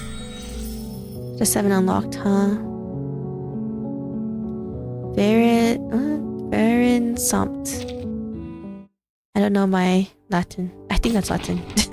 Don't quote me on that. I don't know if it's Latin or not. It might not be at all. Okay. How long are the character stories for Kanya and Nakakanya? Oh, whoops.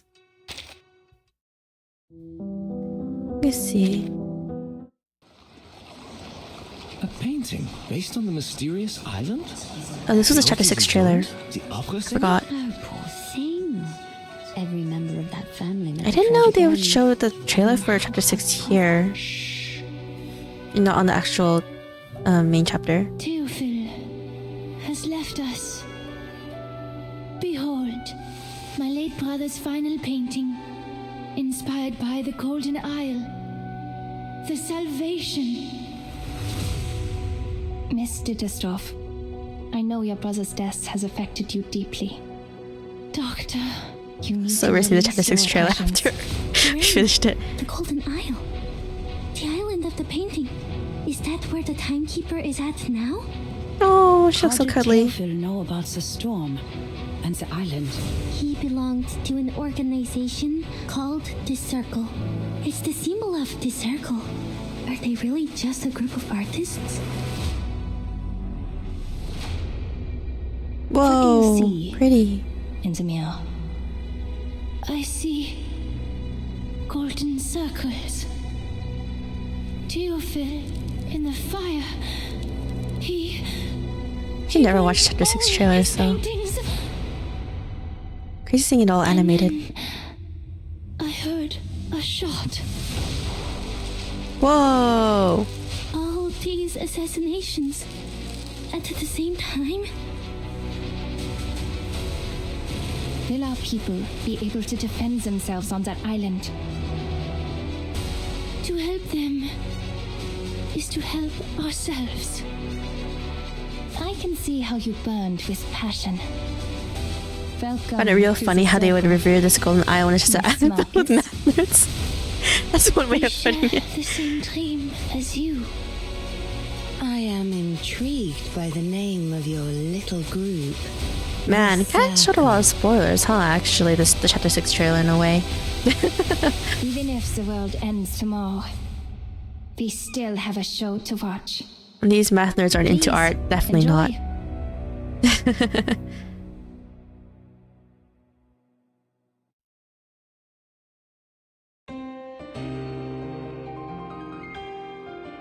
Small room in the tall lighthouse, huh? Let me see.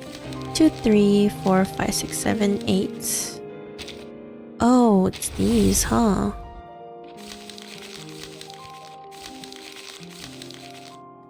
Oh, let me see. It's 9. Okay. Oh, we have time to do these. Yeah, let's do them. I have time. Dog Door, Part 1.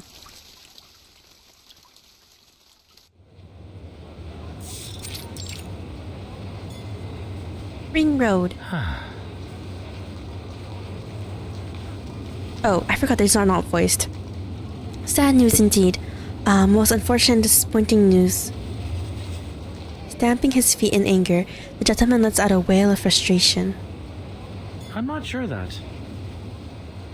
You canceled her new show just like that? I've been waiting for it all season. I'm really a big fan of the presentation of character stories from 1.6 onwards. Oh, really? What else could be done? Sure, you wouldn't expect her to sing after what happened. Have some compassion for her, will you? Who has dealt her a cruel hand in life. Although this lady immediately volleys criticism, there's nothing accusatory in the softness of her tone. I think that... Vienna has lost its star, at least for this season. Another man joins the conversation. Although terribly hit by the news, his eyes are as dim and cold as two lifeless cobblestones at the bottom of a river.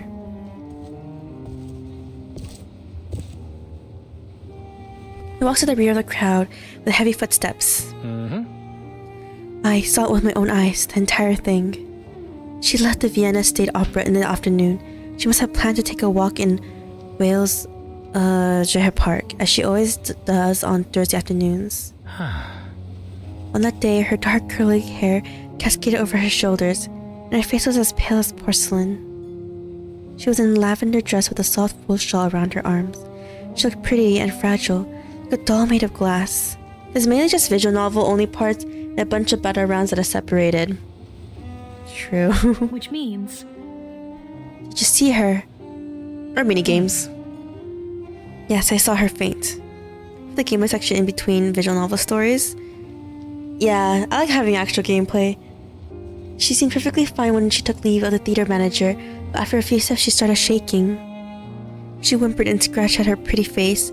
Her usual heavenly voice became the howling of a howling cry of a mad cat. He murmurs with a dark heat in his tone.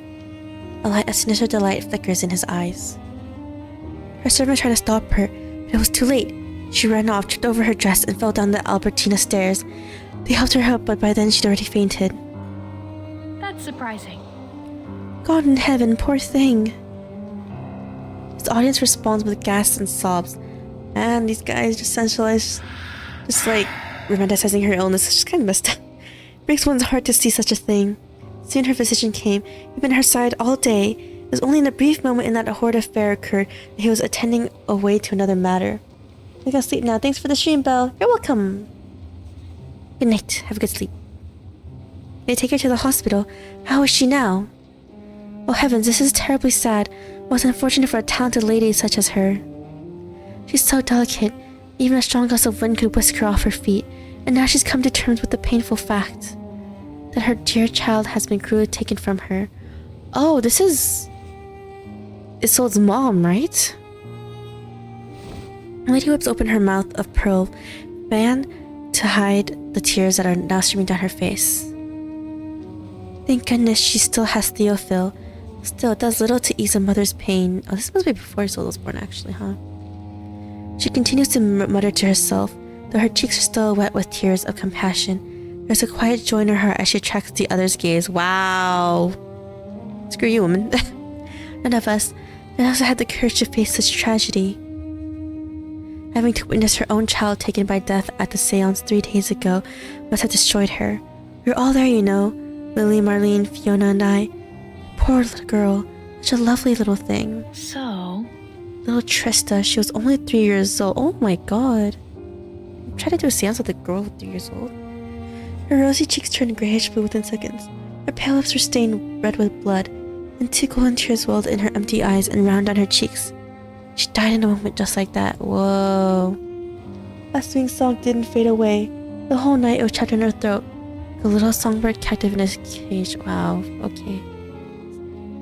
It wasn't until morning that we mustered enough strength to touch her.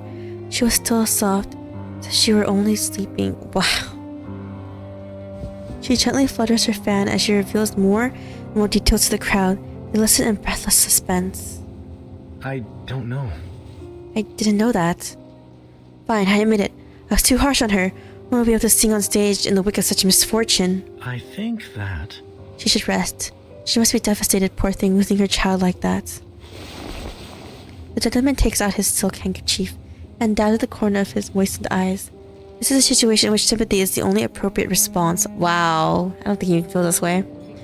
A voice from the other side of the crowd breaks the sad silence. No way. No, she didn't cancel the performance to mourn her daughter.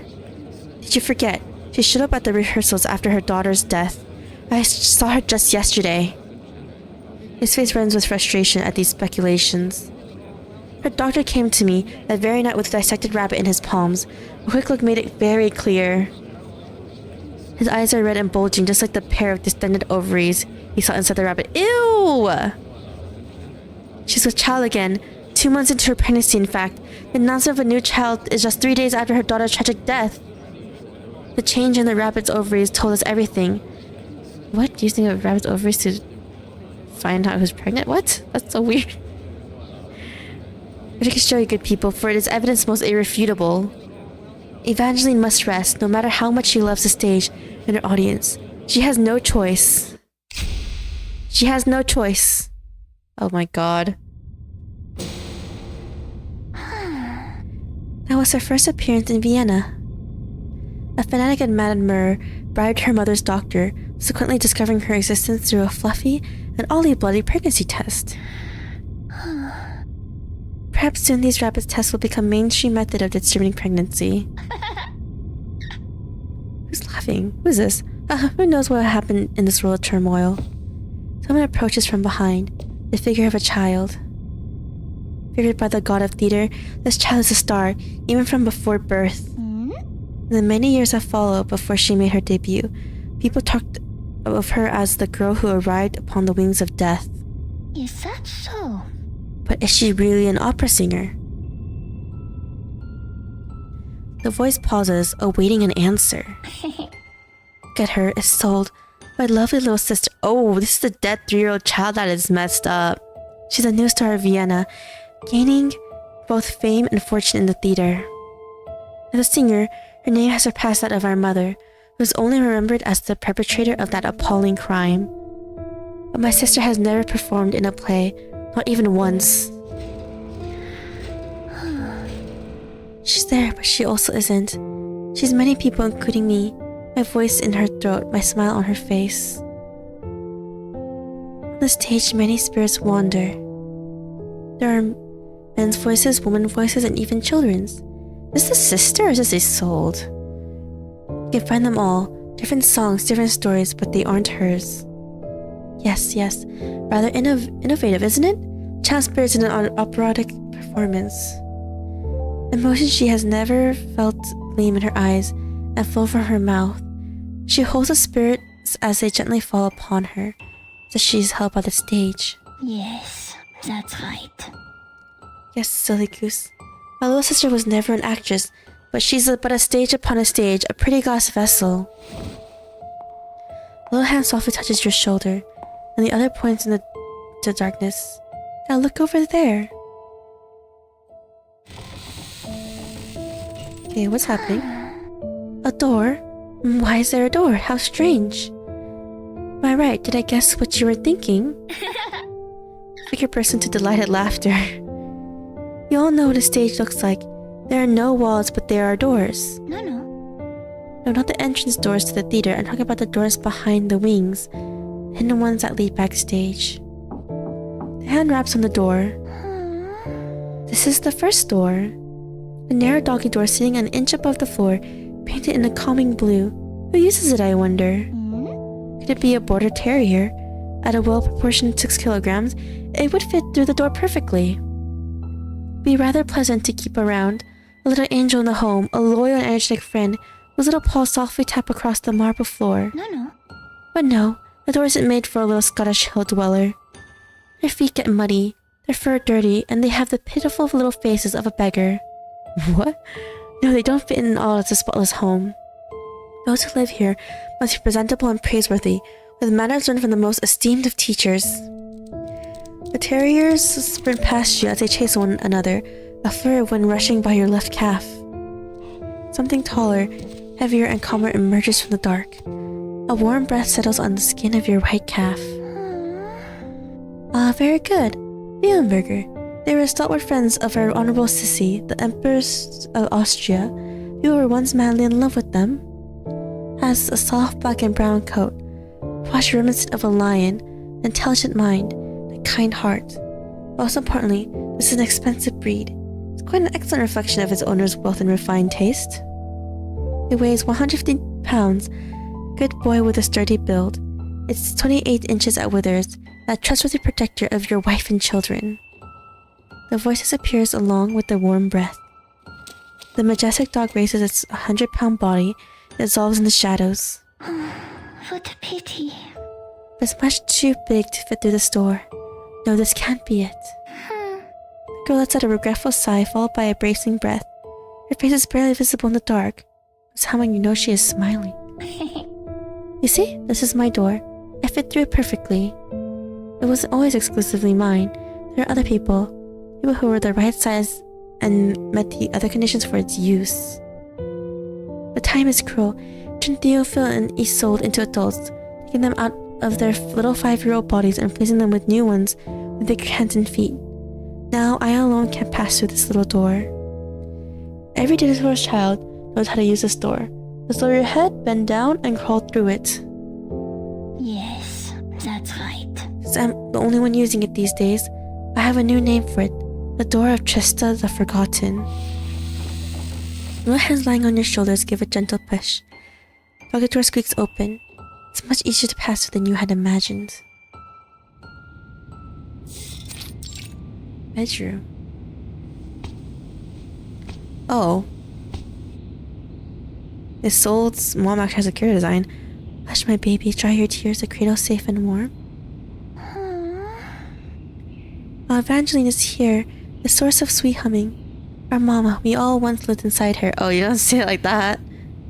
She always rocked this cradle with her left hand, the same one that Theophil, I, and our little sister Isolde all used. She's singing her a lullaby. But her performance is rather clumsy. The new song, our birth gift to Isolde from the playwright. He wrote one for each of us when we were born. She's asleep, thank goodness. She cries so much, always trembling as if something's frightened her. My mother sighs as she sits by the bed. Mother said I was the same way when I was a baby. Hers is a family trait passed down from girl to girl. She thinks to herself, running her fingers along the edge of the cradle. As soon as the word curse comes to mind, she feels the tip of her finger touch something. A dent in the wood left there by her second child. No, that's not true. No, Trista didn't like to cry. She giggled a lot when looking at the empty ceiling or the lampstand. She was never frightened. I think it'd scare her. She'd cackle at anything, as if there were dressers and she the queen. She still remembered me even then. She's a good mama. Guys, it feels so weird seeing like this dead girl like narrate everything. Trista holds her mother from behind, nestling her head in the crook of her mother's neck. Oh. She was immature in the past. She wouldn't have taken me to the seance and made me the medium had she known any better. When she learned her lesson, till after my death she never sang my lullaby again. I was lowered into my little grave. A song buried itself in her throat. Oh wow, okay. Was that enough? Trista reaches out, an arm, and gently strokes the cheek of the baby in the cradle. The cold chill of her hand wakes her. It was only a song. Oh, Isolde, you stupid little girl. Always crying. Wow, this is your little sister. I mean, if you're dead. Why is she shaking again? Her face is so cold.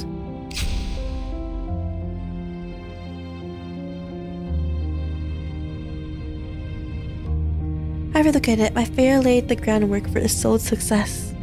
What do you think? Perhaps you don't think she's successful. At least she didn't turn into a little lump of dead meat at the age of 3. Oh my god. Roger's daughter. That's quite an achievement. I'm very fond of my little sister. I love her. I sing her the buried lullaby, my lullaby. I laid beside her on those crying nights and trembling mornings. I crawled with her and I walked with her. Sometimes I think about how I could have grown up as she did. I pray that I'm 6 feet under the earth while she walks upon it. She soon turned 3. The seance didn't happen. As I had told you, my mother, my Evangeline, had learned her lesson. She knew better by then.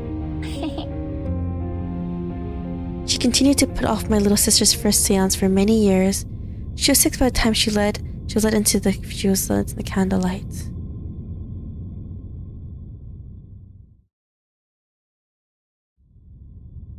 Wow, these stretch days are long. This is only part 1. This is... Tell us, child, what do you see? Candlelight flickers in the dark room. Lady asking the question leans forward in eagerness, the light reflected in her eyes. Isolde looks so similar to her sister. Speak, good child. The spirit has come to us. It has come to you. I need an answer. I've waited so long for this child. I heard all about your gifts. Okay, lady, calm down. She has waited 3 years, much too long for someone whose insides visit with anxiety over the future.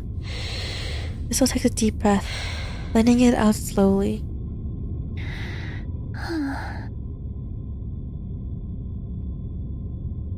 Is she alright? She's shaking. Evangeline never shook like this. She looks just like her sister did. What has she called forth? What's happening? Does my future hold so dreadful a spirit? I just want to know where I'd be in a few years. Uh-oh. Good lord, she's bleeding. Isolde too? Isolde trembles, her back stiff. Her hands tightly pressed against her chest, moving down onto her stomach, and eventually stop at her lower abdomen. She whimpers in agony. Her knees quiver until she can stand no longer and collapses to the floor.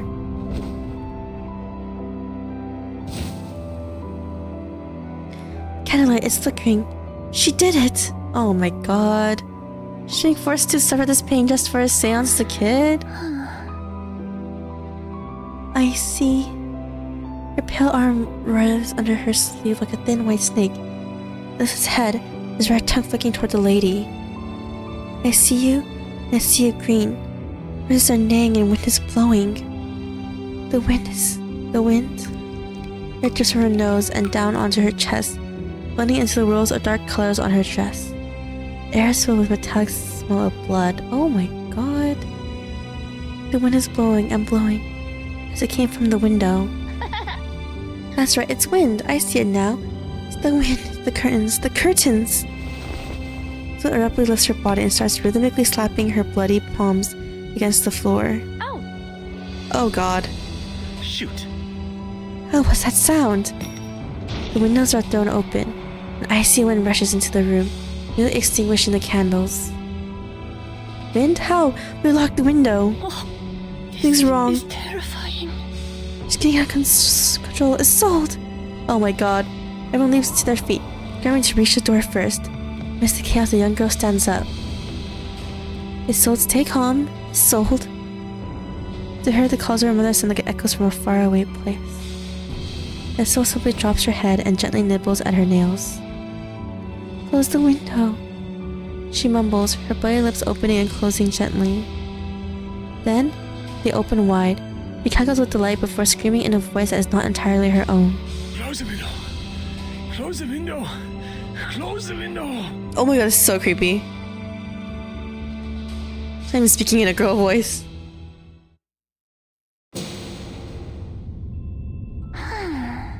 For that, my little sister passed out.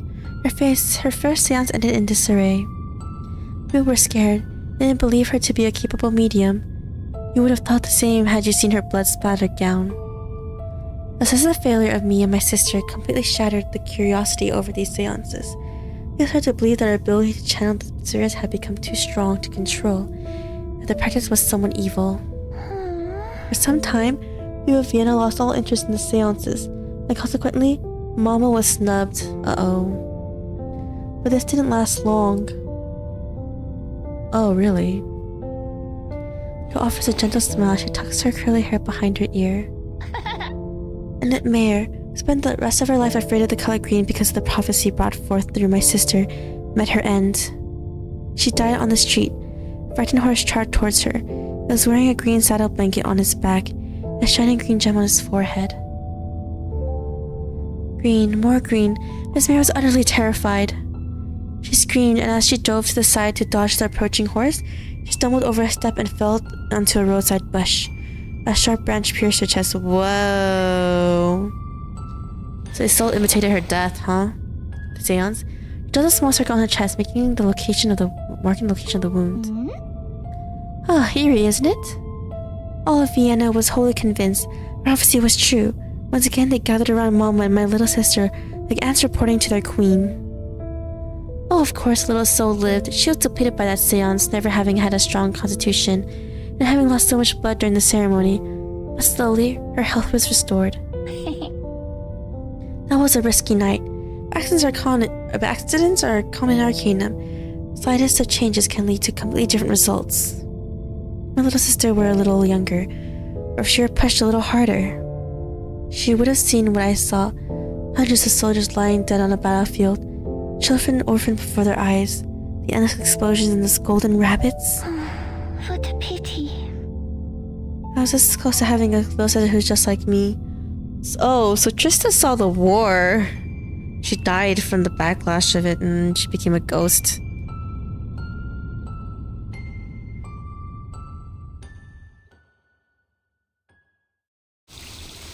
Well, that was all just part 1. But yeah, I think we're just gonna only read Isolde's character story, by the way. I'll save Marcus's for another time, I'll be honest. 100 spoons. I'll save Marcus's for another time. I don't know when I'll stream it. Or if I'm gonna stream it, but I'm probably. Front lobby. Dusdorf, glad to have you here, old friend. Dusdorf gets to his feet, extends a welcoming hand. This is the beginning of an amicable conversation. His friend strides up to him and shakes his hand. Is this Carl, probably? Truth be told, I consider many people for this job. Many, but none suits the position better than you. You're being modest, my friend. I had thought about getting her a governess. Governess may well raise an ordinary ladies, But my little girl is anything but. I'll send nothing but the very best for her. Okay. Isolde, my child. That is kind of creepy. She must be virtuous, pure of thought, elegant, and compliant. Ew. She must be clever, but guerilla-eyes, talented yet modest, dignified without pretension. Then she will be a true noble lady. Man, even just as laughing. Parents always have grand expectations for their children, don't they? A child places a finger horizontally below her nose, mimicking a mustache as she speaks. Oh my gosh, she's imitating Mr. Carl. I'm a decent gentleman with impeccable manners. I never attended an event to which I am not invited. Oh. I have a warm smile, a kind heart, and I never push others away. I have strong morals, respect social etiquette, and always present the best side of myself to others when it's necessary. Hysteria regards me as a true noble gentleman. He believes I possess every quality an honorable man should have. The man maintains an upright posture, crossing his hands behind his back, his shoulders perfectly squared. That's why, despite my eagerness to attend the fact that I am a family friend, I never asked for, nor even hinted at wanting an invitation to that banquet. I know that asking is pointless. I must be patient. Oh my god. Mr. Carl. When the time comes, the gate will open to me.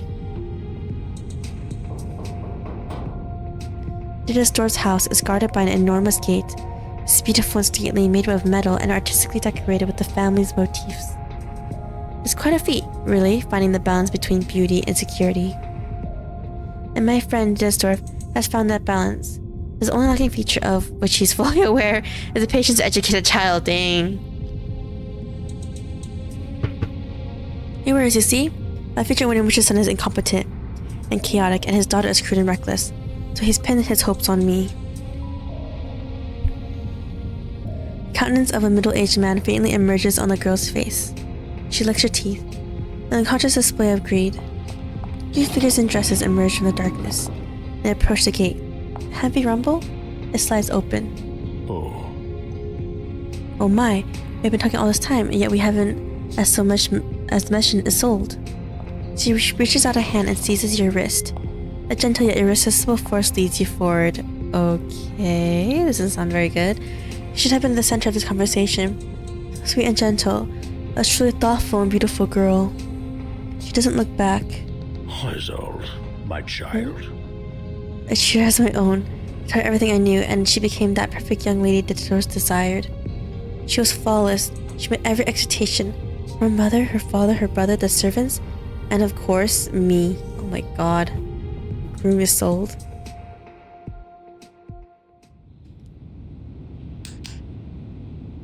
Mind your posture, child. Yes, I understand. Yes, Mr. Carl. Little Isolde's body tenses. She strains her back further. Very well. Now lift your chin a little. No, not too high. We must avoid any indication of overconfidence. Exactly. That's right. Just like that. Very well done, my child. That's so weird seeing a guy teach a girl etiquette. That's because it's not very common back in the day. He lays his hand on the back of the chair in front of him and nods to the student on the other side of the hallway. Alright, maintain that posture and walk to me. Certainly. Yes, Mr. Carl.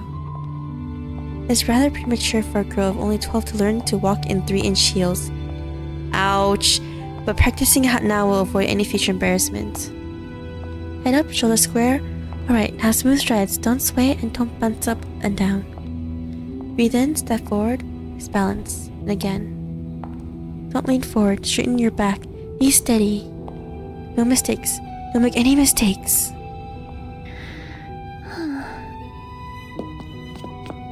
She stops before the chair, awaiting her teacher's feedback. 6 years have passed. She's shut up since her first seance. She's 12 right now, huh? Her days of reaching up for the door handles are long gone. She stands there, an example of perfection, all thanks to her education. Isolde, my child. Excellent, Isolde. Rock is almost perfect now. Almost! Well done. The gentleman smiles and pulls out the chair. Oh, to sit down, huh? Have a seat. Let's move on to our next subject. Time is against us, young lady. We spent an extra 15 minutes working on your posture. I've been told that you'll have vocal lesson later. Don't worry, I shall see you again for our literature class after its completion. Tonight, we'll be reading about a dinner. There will be mention of the dining etiquette we've practiced before, but this is a good chance for you to review it. Oh my gosh. Danke. Certainly, Mr. Carl. The girl gracefully sits down. The maid hurries over and helps adjust her chair. A bowl of vegetable soup is sitting before her. My apologies. May I ask a question, sir? If I remember correctly, you told me that we had completed the rules of dining etiquette last week. Then I must understand. You did not, my child.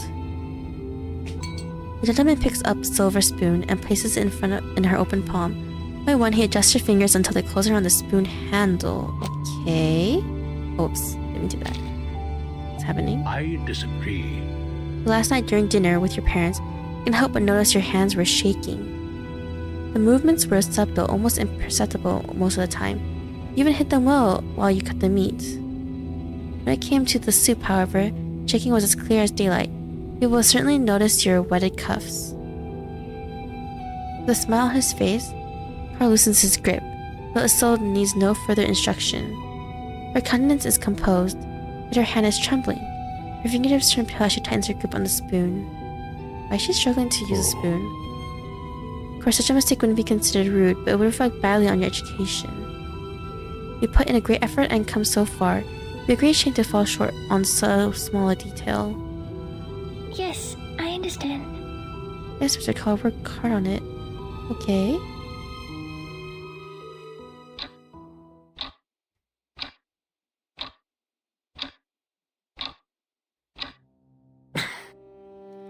$100 times. Of what? The gentleman paces around the lounge, feeling utterly complacent about his work. I asked her to practice it 100 times. She's a daughter of Evangeline, the greatest opera singer to ever grace the stage of Vienna. She has her eyes, her nose, her cheeks. Could she possibly have a shaky hand while using a spoon? Oh God. I disagree. What a disgrace. He shakes his head, his dark hair on the back of his head shining with vitality. I could tell she was getting tired towards the end of our session. She hadn't done well thus far, which as she'd been instructed to do. She was only 12 after all. She went straight from a 3-hour poise and posture class to repeatedly raising and lowering the spoon for an hour more. She carried on just as I expected her to. She had a smile on her face. Her voice remained soft, but as gentle as a spring breeze. She's a darling little lamb. Exactly. Slaughter, sounds like. All our efforts paid off. He stops by the window, his gaze fixed upon the garden lawn. Evangeline sits in the sunshine, a white rabbit in her arms. She's stroking it, gently grooming its hair. Man, this guy's lusting after someone's wife. Her wrists were still tight and shaky the first 20 times we practiced. Not until the 65th attempt that things started to improve. Perhaps she was too tired to shake. Perhaps her joints were numb. Or perhaps she finally mastered the skill and calmed herself. By the 100th practice, the spoon in her soup was as still as a mirror. The sea met the reflection of my face within it. Carl's eyes flickered back to the table. The soup is now cold and thick. The chair is pulled out, and Isolde is nowhere to be found. Oh. I still have no idea why she was trembling so much. Maybe it's an issue with the muscles in her hand. Maybe it's the unfortunate side effect of her inherited ability. I'm certain that she'll get rid of this unsightly habit within a week. She'll become Evangeline, only better. Dang, dude. This, you see, is the benefit of a proper education. I could travel back in time and give poor Angeline the same opportunities. Dang, dude. Creeper. So you mean... You seem surprised. Why? I adore Evangeline. I'll forever be her loyal audience member and supportive friend. But that doesn't mean that I'm blind to her flaws. Dang, dude. She's mad, unstable. She spends half the day unconscious and the other half, God bless, in hysteria, even incontinence. She's a pitiful woman indeed, worthy of little admiration. What? Little? Exactly. Yes, she's the center of the crowd. Yes, important figures attend her seances and listen to her piously. And yes, lots of people cheer and throw flowers on her stage. Some even fainting from the excitement. I disagree. But none of this speaks to who she truly is, my dear friend. He shrugs. The cold soup morphs into a silence of chocolate cake as he sits down at the table.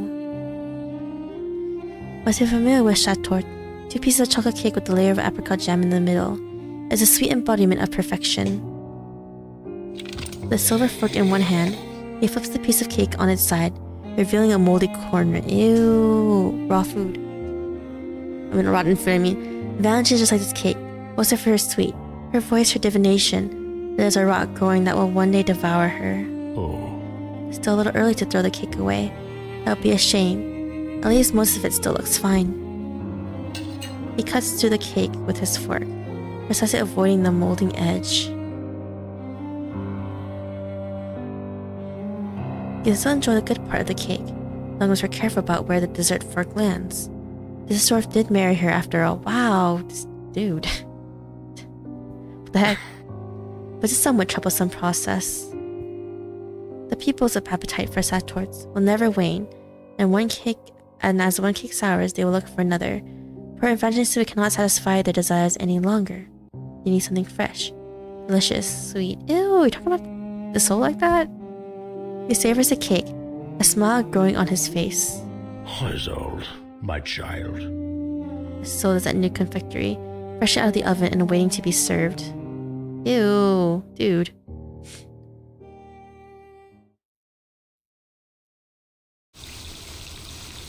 Okay, part 2 done. We only have 6 parts left, and then we'll probably end the stream after we finish. We'll do Marcus's later.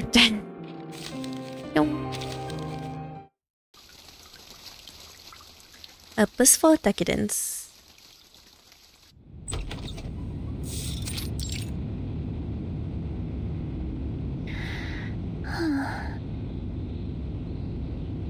So quietly closes the door and sits on the side of her bed.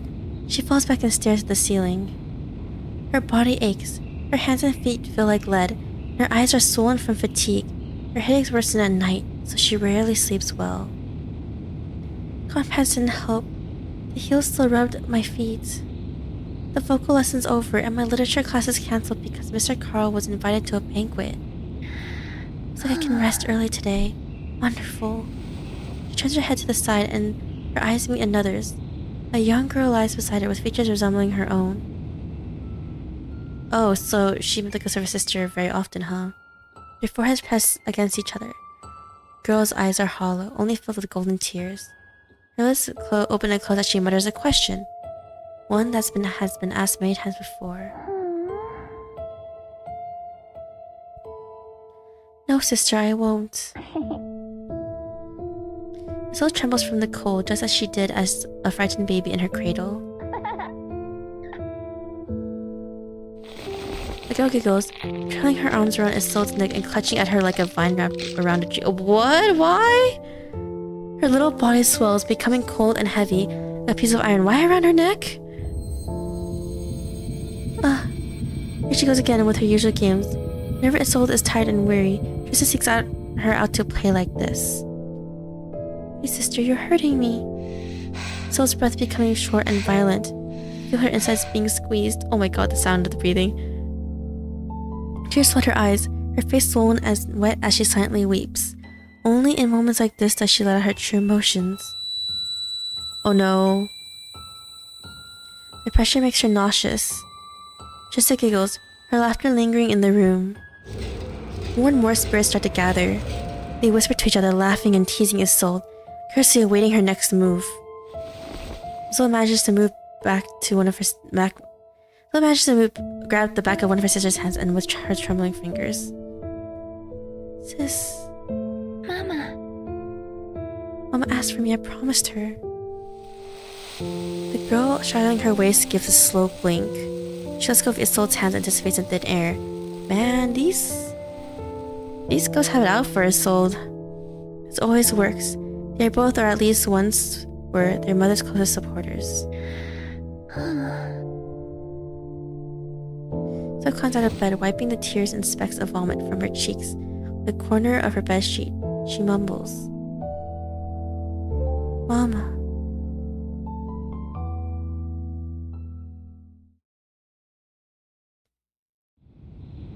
Will we even see Theophil in this backstory? Mama.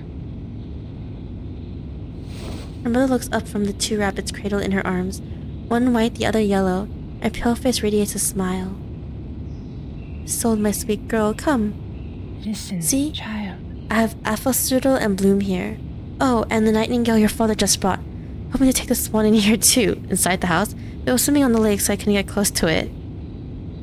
His mother is sometimes more of a child than her own daughter. She is cheerful and innocent, simple as a blank canvas. It's always a pleasure to spend time with. So closes her eyes, erasing her sister's decayed face and the vomit-stained sheet from her mind. "Get me in the garden, Mama. You don't have to bring them all inside." "Nonsense, I'm happy to do this for you." I think... "You always get busy under the sun. How can you attend your lessons if you're unwell?" "The lounge is much better. You can enjoy a bit of sunshine through the windows and listen to the music." Her mother past the cushion next to her. Isolde sits on it, taking Apfelstrudel, the pale yellow rabbit, into her arms. Apfelstrudel. The cute rabbit name. "Hello, little Apfelstrudel. How are you feeling?" "So fluffy and soft, with a cooked apple and a real strudel." She holds the rabbit, stroking its fur and looking into its eyes. Lovely little ones. "She has the softest fur, such adorable coloring. Do you remember when your father first brought them home? You were 11, a bit shorter than you are now. Long after you started your vocal lessons." Yes, I understand. "Of course, Mama. Apfelstrudel and Bloom are the only rabbits who joined the family. Probably the other ones eaten. We've had plenty of birds and ponies before, as well as white rabbits for use in the seances." Yeah, they got killed, huh? But none of them ever had a name. It wasn't until the doctor recommended a new method of therapy that Father brought these two home, and we named them. Of course. Yes, it was fun. With these adorable little things around, I don't feel as often as I used to. We were so small back then. Scarcely believe the little girl is the same person as the 15-year-old young lady sitting before me. She's 15 now. What? Never heard to be so beautiful a singer too. I thought she was like still 12. The sun shines through the window, enveloping Evangeline. With a beautiful smile on her face, she continues to stroke the rabbit in her arms. Mama. "Do you not wish to go back on stage? Singing used to be so important to you." "No." She maintains a smile on her face. No, that's not true. "You're mistaken, my child. I never really loved performing.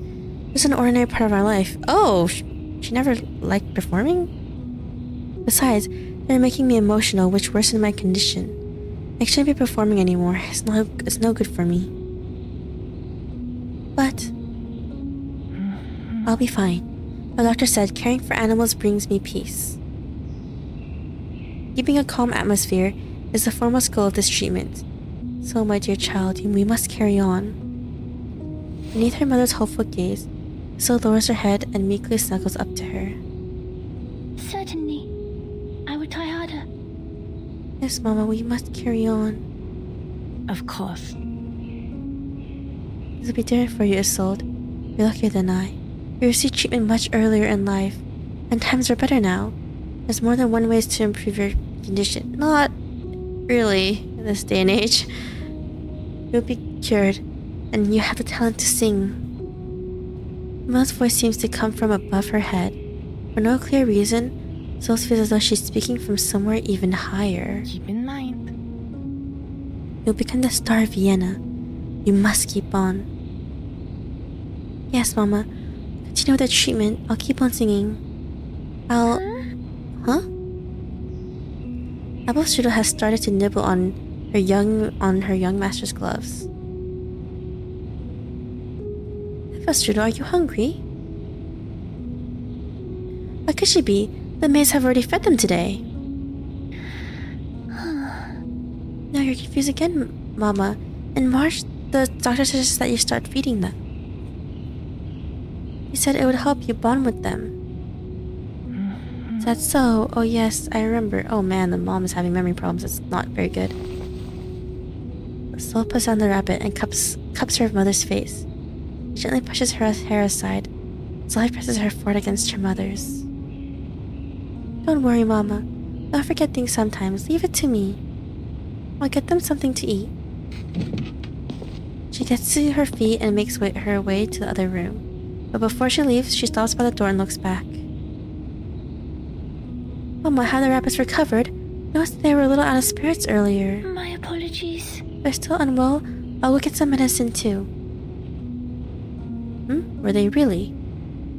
Angeline raises the rabbits in her hands so that their faces are level with hers. Their noses are red and their eyes are clear. Look as healthy as any rabbit she has seen. A few nameless white rabbits are chasing each other around her feet, each looking as energetic as ever. That's right. They seem fine to me. Alright, Mama, I'll be back shortly. Okay, her mama's having memory loss problems. It's not good.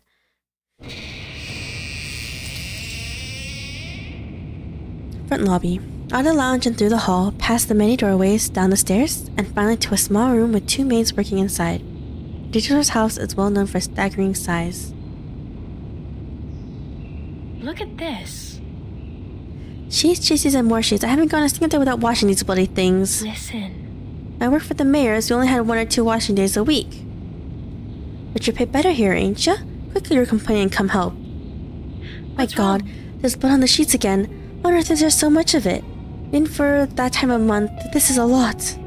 Uh-oh. There's no way this is blood from her time of the month.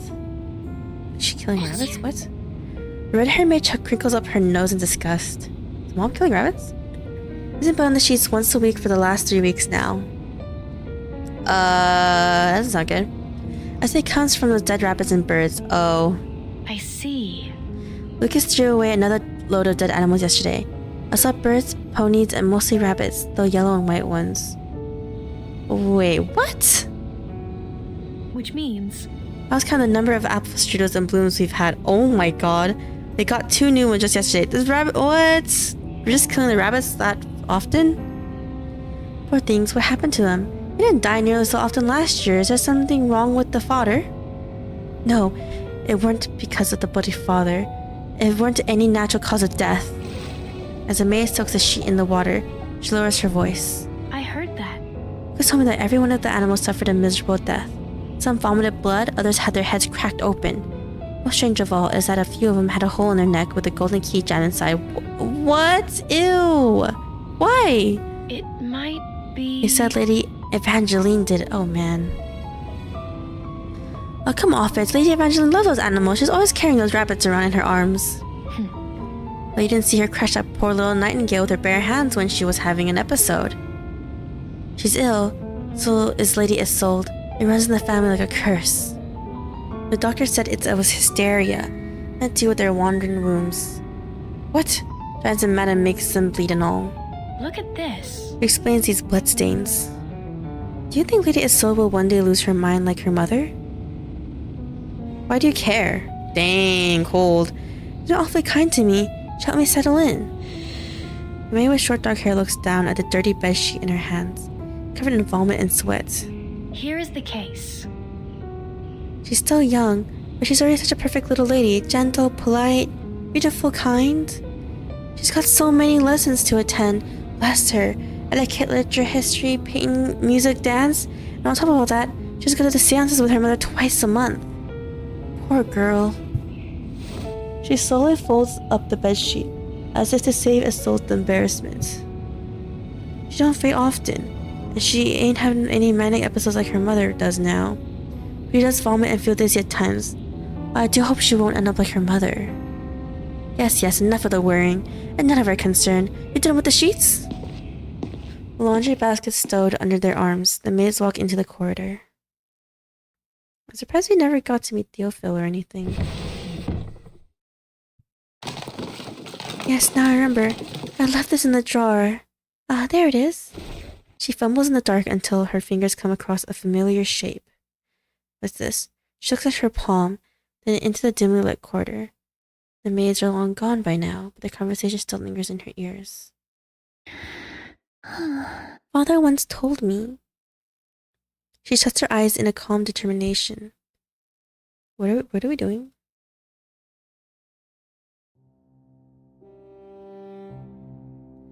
Be graceful, be self-restrained, and be kind to others. Be compassionate, especially towards the less privileged. We must be an example for our people.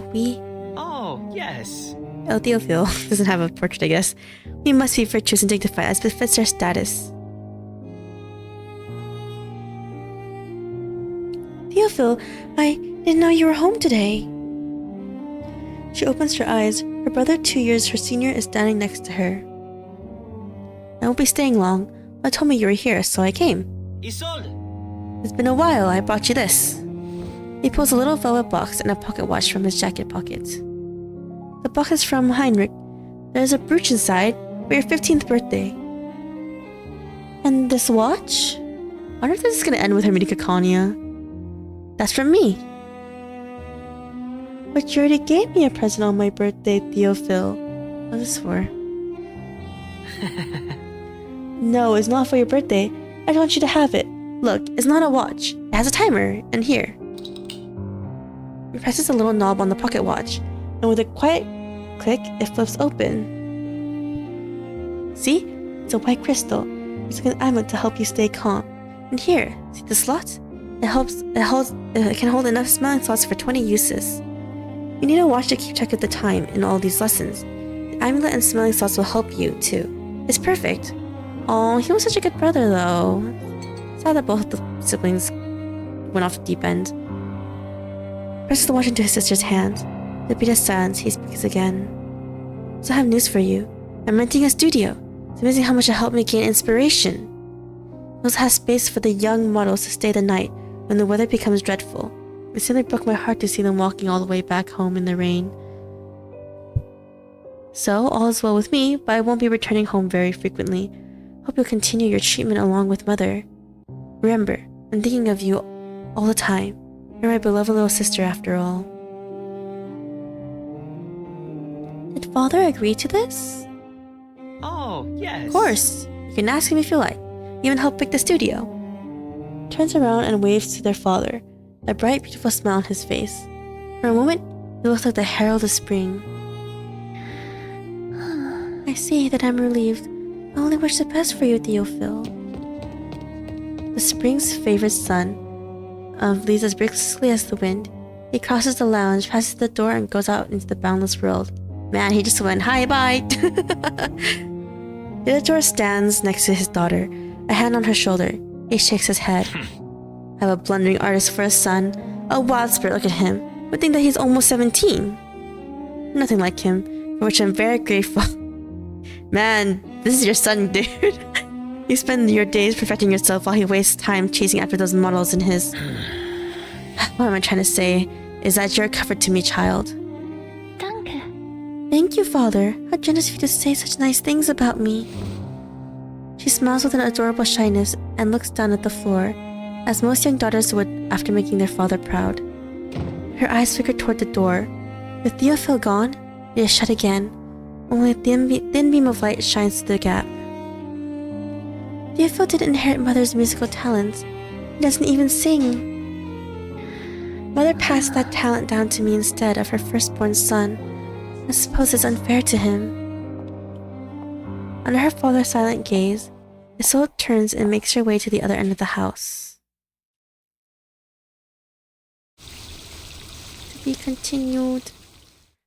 Okay, that was part 3, right? Man, that was only 3? That is so long. Okay. Part 4 of Isolde's character story. Mirror of Tears. Halfway in, guys.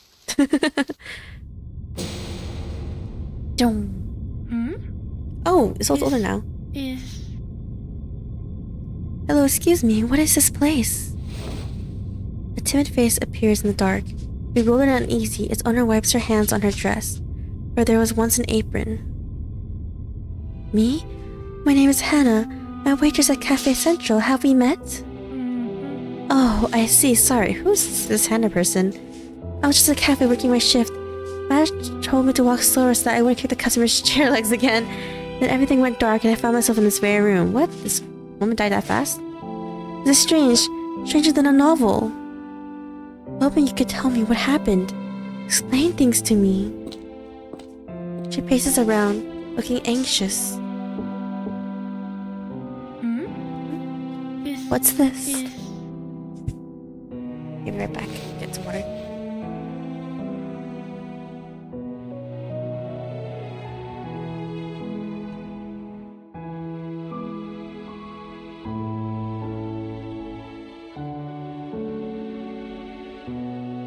Okay. One of her shoes hits something firm. She crashes down curiously. A door. Oh, it's a painting. No, a door? On the ground? I was trained that it's on the floor. Actually, it's like a door to the Cafe Central. Something's written on it. It's too dark in here. I can't see. Maybe I can feel it with my fingers. She stops and furrows her eyebrows. She runs her fingers across the door plate a few more times. Name Carter on it kisses the tips of her fingers. Sweet bitterness fills her heart. Theophil? Mr. Theophil? Did he play a part in this kidnapping? Why would an artist be involved in such a horrible act? She mumbles to herself, her eyes rolling in the dark. She's looking for an excuse to forget. What? Did Theophil kill her? What? I'm so confused right now. Or perhaps he wants me to be his model. I'll gladly agree to it, of course. He's so handsome and kind, and oh my goodness, can he paint? Any girl would agree to be his model. He would need to touch me for that. Okay. A fragment of a memory comes back to her. It's vague, shrouded in a white haze, literally. Oh, if evil, why hot, right? I think I remember. Before everything went dark, Theophil had ordered another Francis scanner. I had it on my tray and then I passed out before I reached his table. Until then, it was a perfectly ordinary day. The warm color of love fades from her face. Did he actually kill her? What? Theophil looked as handsome as ever. He ordered as usual. Yet Mr. Heinrich was wearing the same brown blazer. No, that's not right. Something was different that day. Yes, that was the day she first met her. That was the beginning of everything. She looks at you, trance-like. The door opens beneath her palm. What's happening? Cafe Central. Oh, yes. An insightful idea, miss. I've never heard of such a perspective on how to treat mental illness. I'm very impressed. The cream had long since melted into the Francis scanner. This conversation is much more interesting than the beverages on the table. See? I told you, Theophil. Oh, Heinrich. I hate you. I knew you two would get along. How could you not adore such a lovable and talkative lady? The amazing Clara. Oh, Kikonia. We met at an auction. She has superb taste in the arts. Heinrich's bouts of excessive enthusiasm are a lovable weakness of his. Rather than annoy, it endears his friends to him. He sweeps up his friend's cup and takes a huge gulp. Oh, by the way, Theophil, where is your sister? You said she'd be here today. I thought she'd agree to come down to the cafe. Yes, she should have arrived by now. Perhaps she'd been delayed on her way over. After the huge success of her debut, my little sister is the new little star of Vienna. She's a lot of years later, actually, from the last part. We've also been swarmed by her admirers on the streets. It's all very street, but as you can imagine, it can be quite troublesome. Here's your coffee. Here's your coffee. Oh, it's Hannah. The waitress lightly places it on the table. One Vina iced coffee and a Maria Theresa. Enjoy. Her gaze lingers on Theophil, an eager smile upon her face. Her light brown hair is carefully tied in a curly ponytail. Thank you, Hannah. Your smile always brightens up a long afternoon.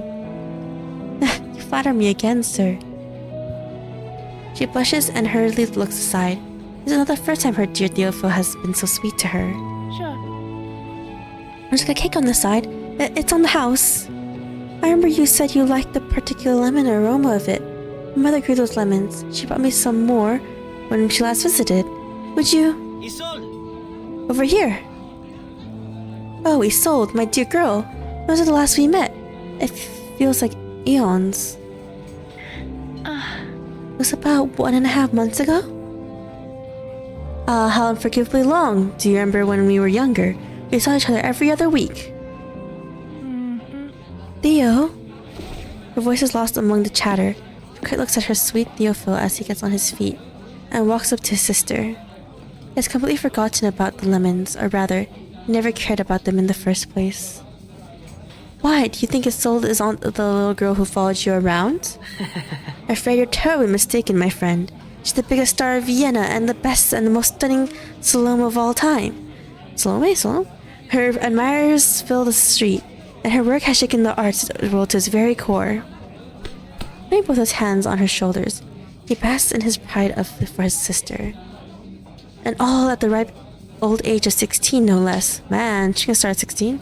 Just some unknown actress taking a minor role after minor role, nor is she one of those poets who end their miserable lives by plunging themselves into a river. No, it won't be long before she becomes the sovereign of theater. My point is, Miss Heinrich, that it's very difficult to see her these days, but if you can make her brother's life a little sweeter... Oh, Theophil, you crafty fellow. Heinrich gently punches his arm. Theophil giggles as he pulls himself away from his fist. The cafe is filled with their youthful laughter. It's first meeting Kokani here too. I'm surprised Kokani's character hasn't come out yet. Theophil is not yet 20. He looks young, sweet, and happy, as free as the winds. Hannah moves her lips. Hannah's still here, wow. Nervously rubbing her hands on her apron as she tries to come up with more words to get his attention. She notices that Isolde is looking at her and lightly shaking her head. Yeah.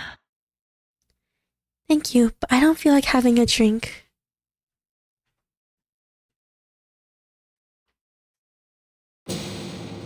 No. It was her. How could I forget? How could I forget her? Wow, are you having a grudge against Isolde? Oh, what a terrible, terrible future. Did it hit my head? Or was it my neck, or my legs, my waist? No. Small beads of sweat glisten on the tip of her nose. She checks on her neck, her back, and her limbs, making sure they're still attached to her body. Eventually, her hands stop at her neck. What? It was her ear, yes. She got strangled? What? Clutching her neck with both hands, she crouches down on the floor. So much pain. There was... Oh my god! The voices, the noises, okay. Why did it have to be me? Why not Teresa or Gregor? Not all who were trampled that day died, nor those who fell to the floor and those who were punished or pushed in front of the guns. What guns? They had quick and painless death at least. Why me? Why only me? What's happened? I was the only one who fell down the stairs. Oh my god, the voice. Why was I the only one who screamed in agony? Oh, she fell off the stairs and died. I was the only one who suffered a broken neck. It shouldn't have happened as it should have happened. The road shouldn't have been covered in sharp gravel. Those creatures in black, the dark slime dripping all over. They started a demonstration. What? It was those creatures. Monsters. The critters? Anna drops her head. Tears stream down her cheeks, streaming on her palm and pulling on the door beneath her feet. The door is now tightly shut.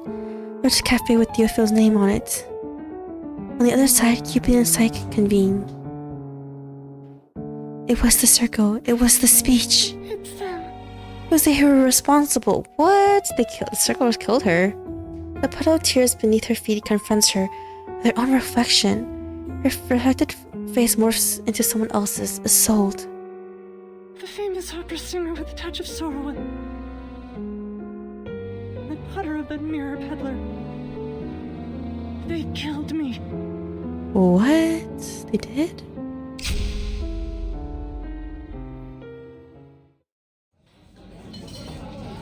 Greetings. I'm Clara Wengler. Perhaps you have heard of the Wengler's mirror. That was an invention of my family. From the other side of the table, the lady in the green dress extends a white-gloved hand. She is leaning forward so far that she is no longer sitting in her chair, so may appear to be too eager, but the smile on her face is sincere. Isolde! Micah told me a lot about you and your brother. I'm most glad that we finally had a chance to meet. The honor is mine. I'm Isolde. Isolde takes her hand. Nice to meet you. Privileged to make your acquaintance.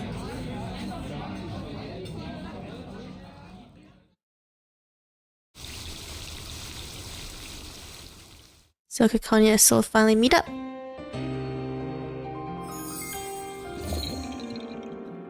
Alright, gray eyes.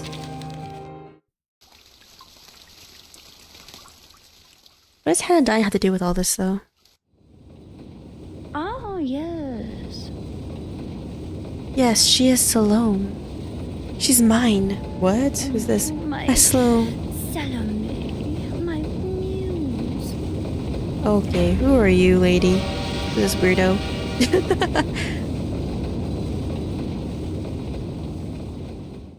Feel bad for Isolde. Everyone's like lusting after her. She's only like 16 right now. So far. Oh wow. Actual animation. Whoa.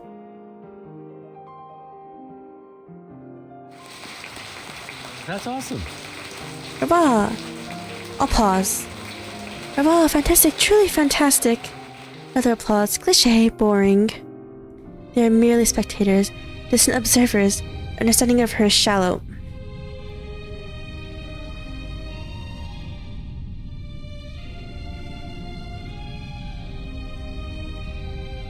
Sorry, I started coughing. I sneezed. The concept of a seance performance has captivated the minds of the people. The hall is filled to the rafters, with a crowd eager to see the horrific dead descend on this beautiful singer with their own eyes. Look at this. It can't possibly be a real performance. Some lower their voices, whispering in silences between the cheers and applause. We cannot deny that she has become the character. I'm sure this is some sort of fraud. That voice is not her voice, and that dance is not her dance. Not even her expressions are her own. She's not performing, she's just using that freakish power of hers. This is witchcraft, insanity. But the people eat it up though. She's literally the Pearl of Venice. In the future, Prairie Slander, their so-called fair Germans are all like a raging fire, a freezing gust.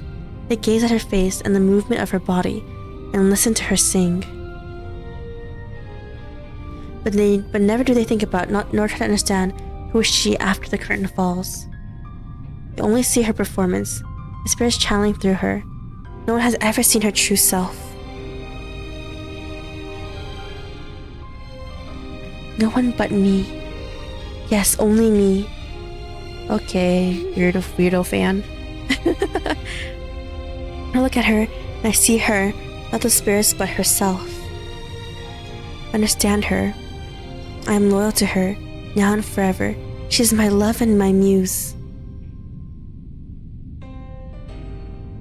Dun dun dun. Dun. Oh, be careful, Miss Clara. The rain has just stopped. Isolde walks out of the cafe with her friend. Don't worry. Don't worry, I'm used to cleaning the stains off my skirts and shoes. It was good to be careful. I don't want to have to wash them every time it rains. It was far too much of my study time. The girl in green winks at Isolde. Her eyes sparkle behind her round glasses. Oh, this music. For like a heartwarming, wholesome moment. She hoists up her skirt, takes half a step back, and deftly leaps over the puddle in front of her.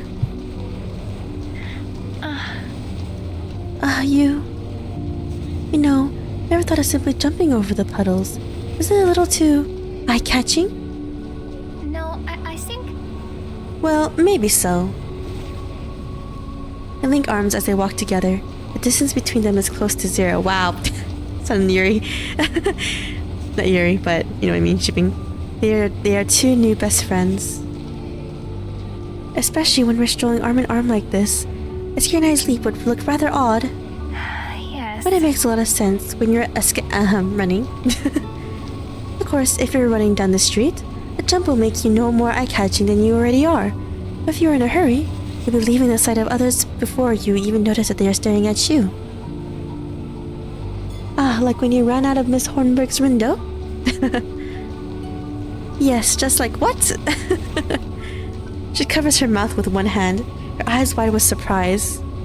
Isolde! How did you know that? I thought no one living on the street knew of me.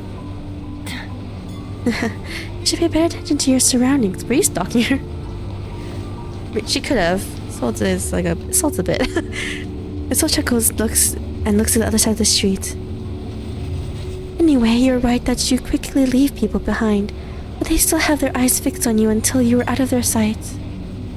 It wouldn't end there. Your curiosity would just only continue to grow. Who is she? Where is she going? Before you know it, a sense of mystery will have blossomed in every corner of Vienna. She looks back at Caconia and reaches out a hand to tuck a stray hair away from her face. Yeah. Not to mention, there's no other witch who would ever jump out of the window of a noble lady's room but you. Uh-oh. The fan is watching them.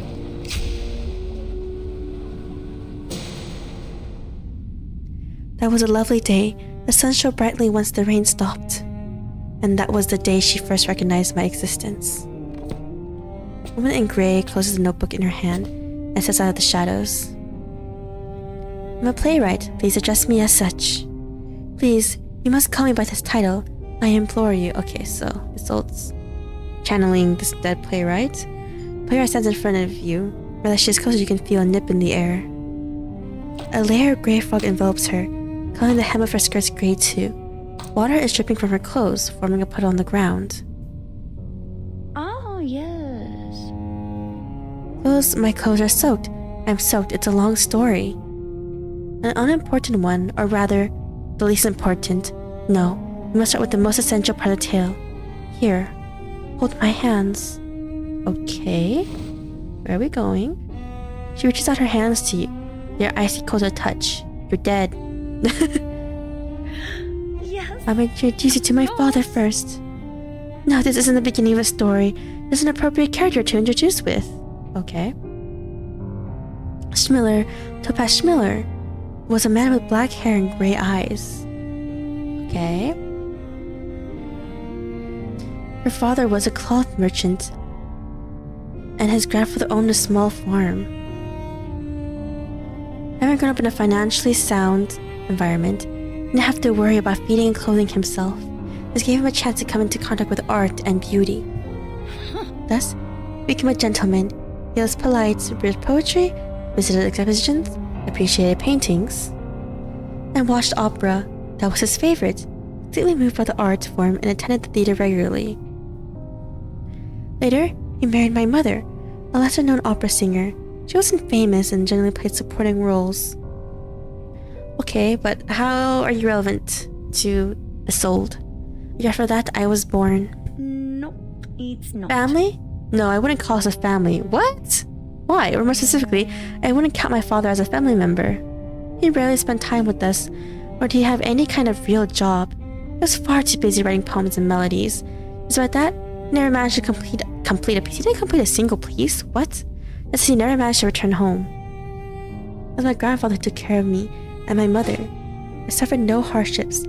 I lived a childhood similar to my father. Certainly.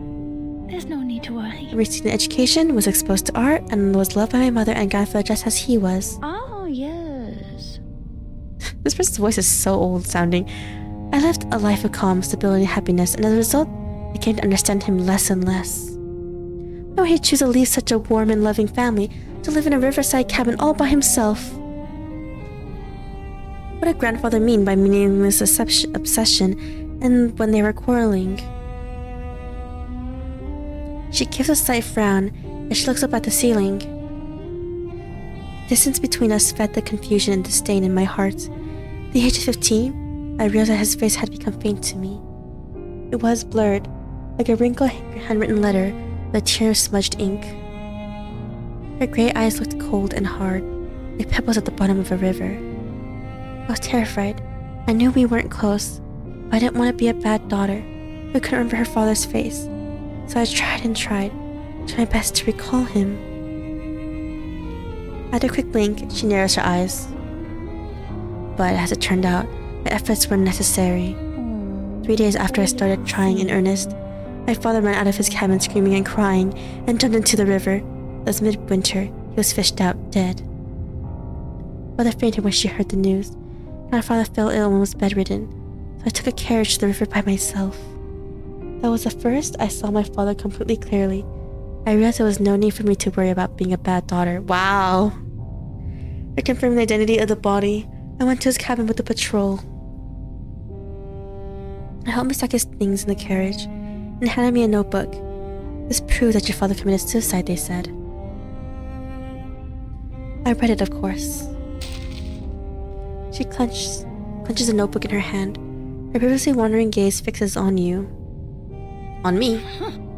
I finally knew where he went and where he went when he wasn't home. I went to the Vienna State Opera, to Isolde Park, to Der Graben. Her father was the stalker of Isolde's mother. What the and now she's a stalker of Isolde. Literally generational stalking right there. But he wasn't there for shopping or sightseeing. He was there for her, for Evangeline. She was the only thing on his mind. He praised her. He missed her. He began stalking her.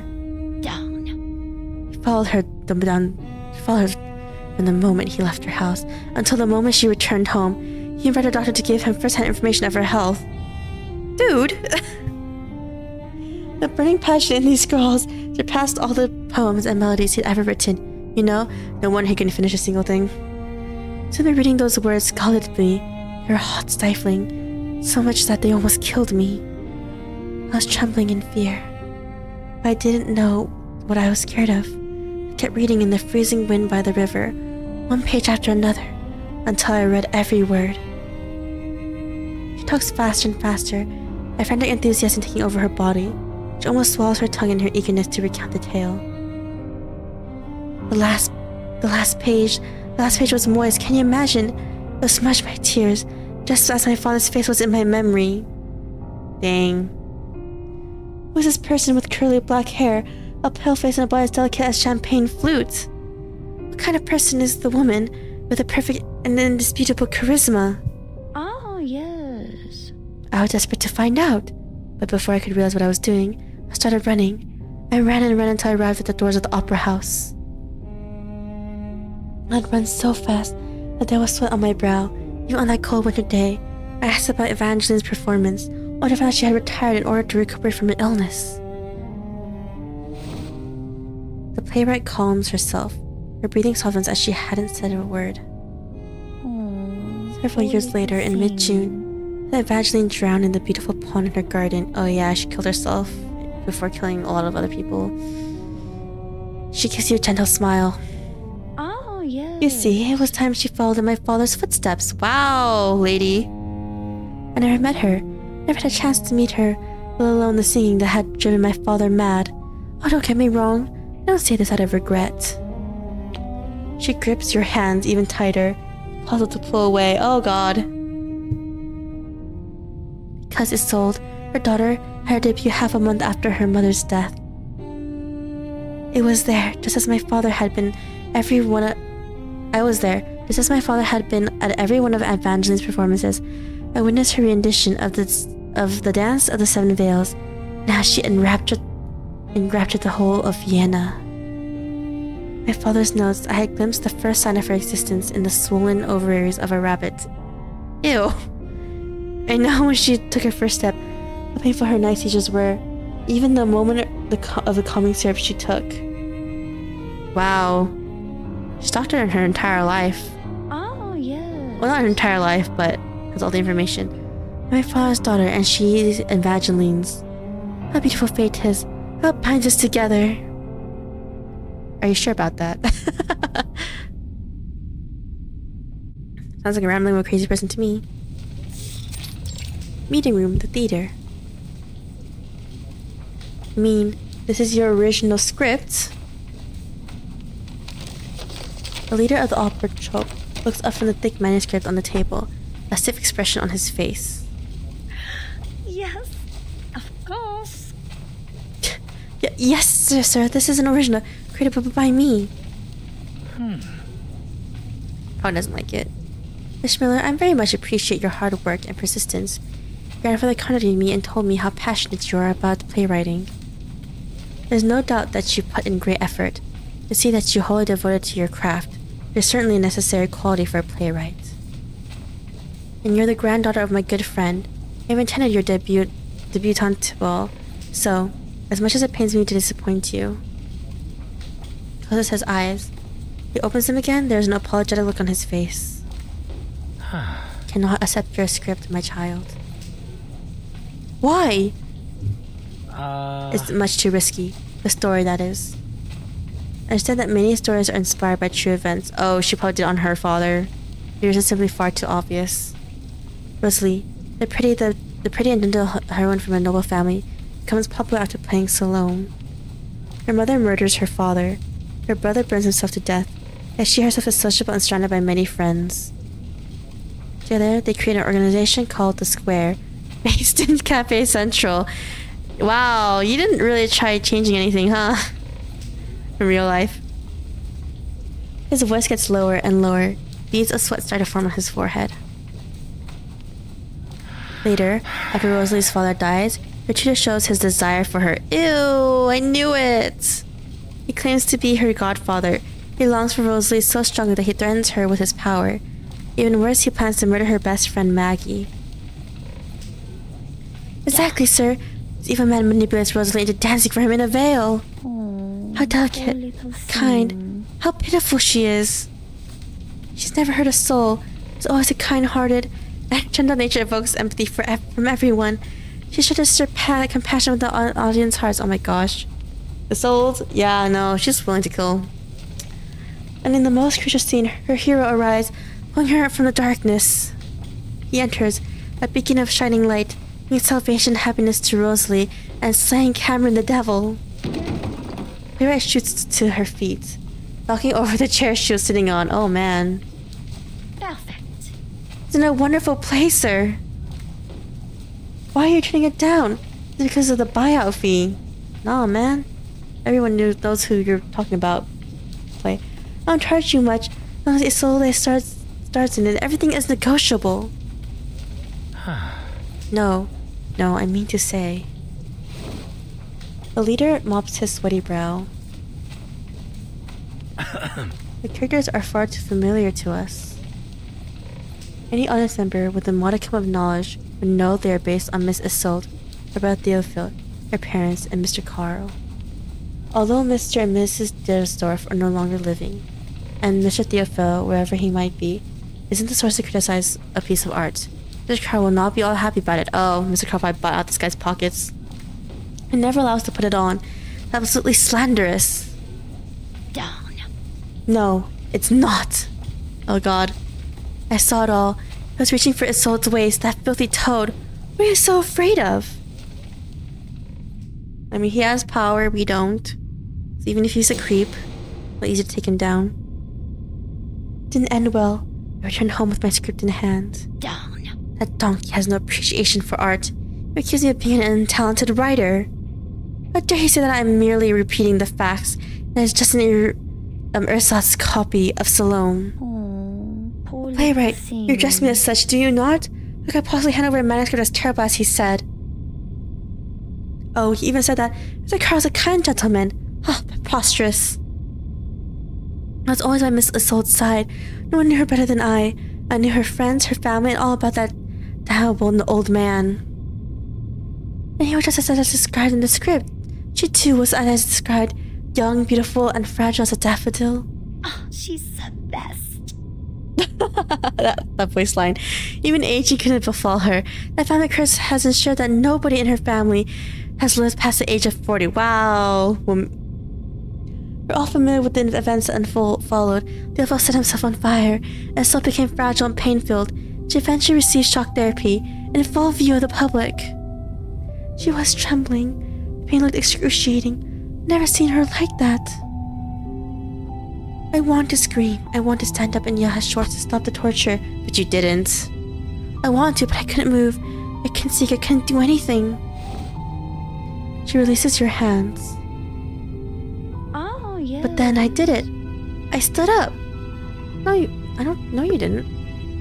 I scolded him. Or just stop using that barbaric treatment. She's pretending she's Caconia, huh?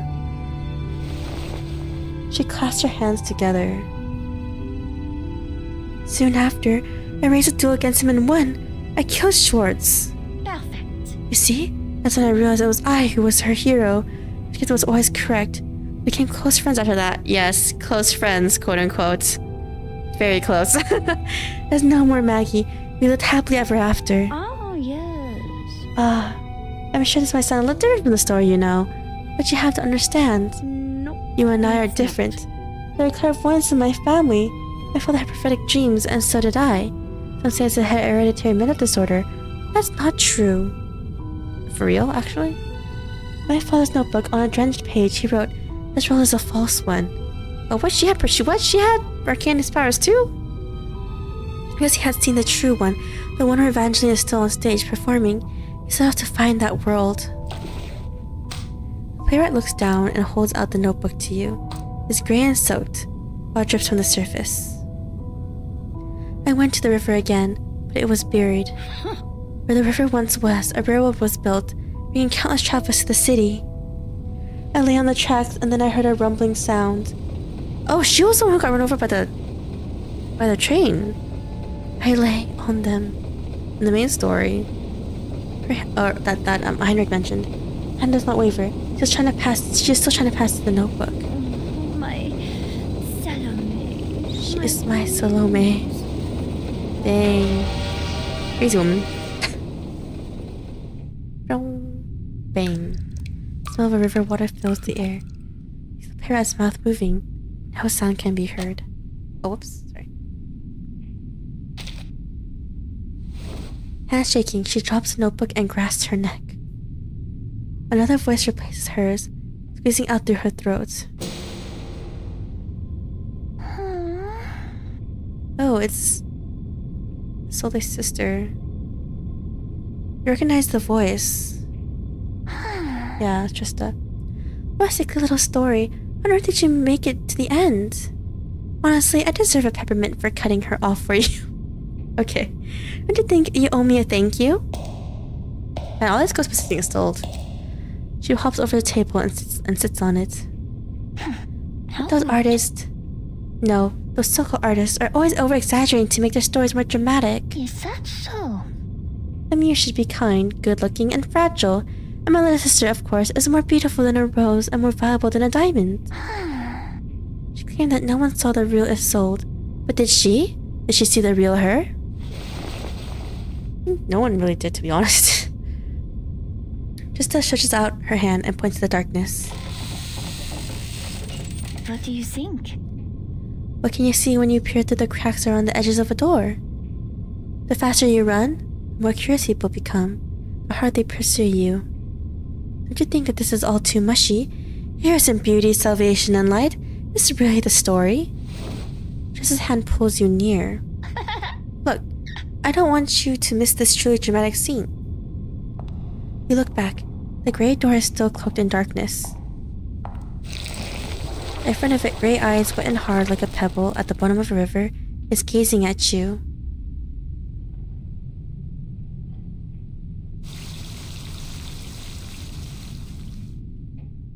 Okay.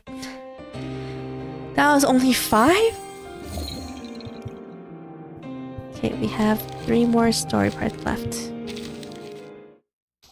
Part 6. By the Curtains.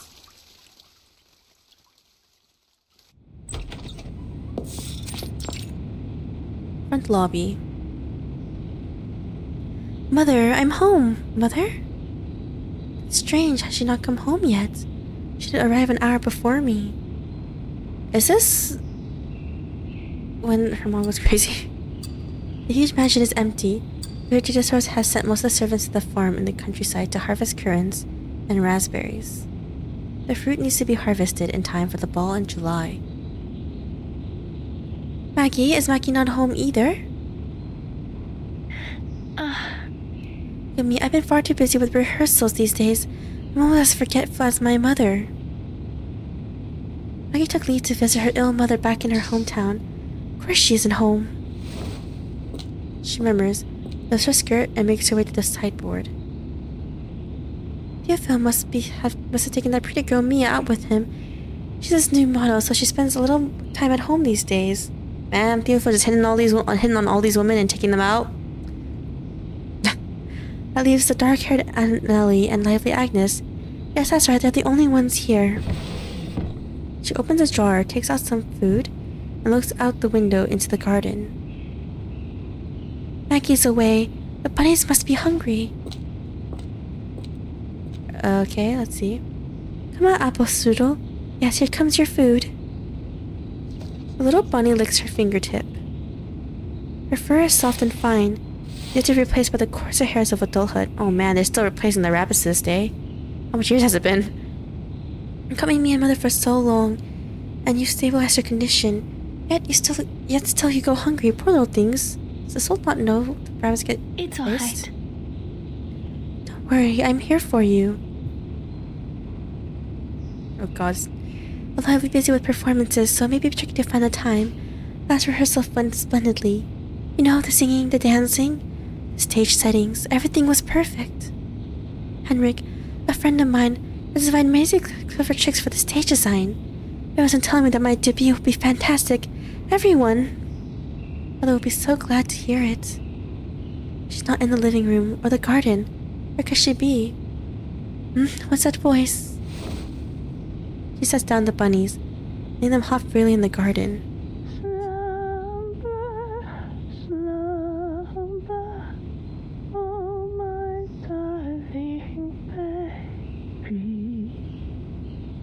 Oh no, something bad's gonna happen.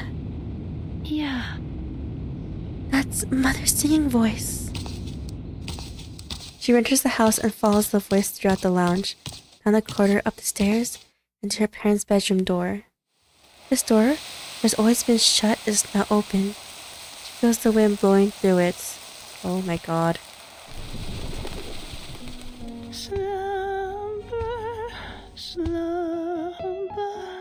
Gosh, she's killing people right now.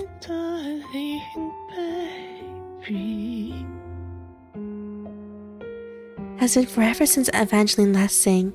Mina has all but forgotten her voice. Honestly, I didn't think we would even hear her mother's voice singing.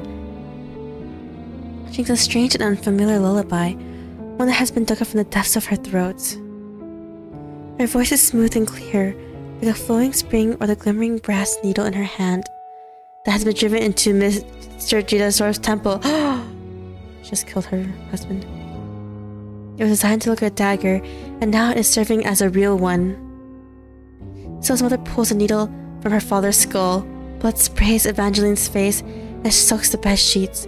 It drips down and pools on the floor. She is still a superb singer, even in this moment. Mother. The child awakening from a dream. Evangeline trembles and turns her head to see her daughter standing in the doorway. My Trista, is that you? Oh no. It's the dead sister. Oh my dear Trista, Mama's missed you so much.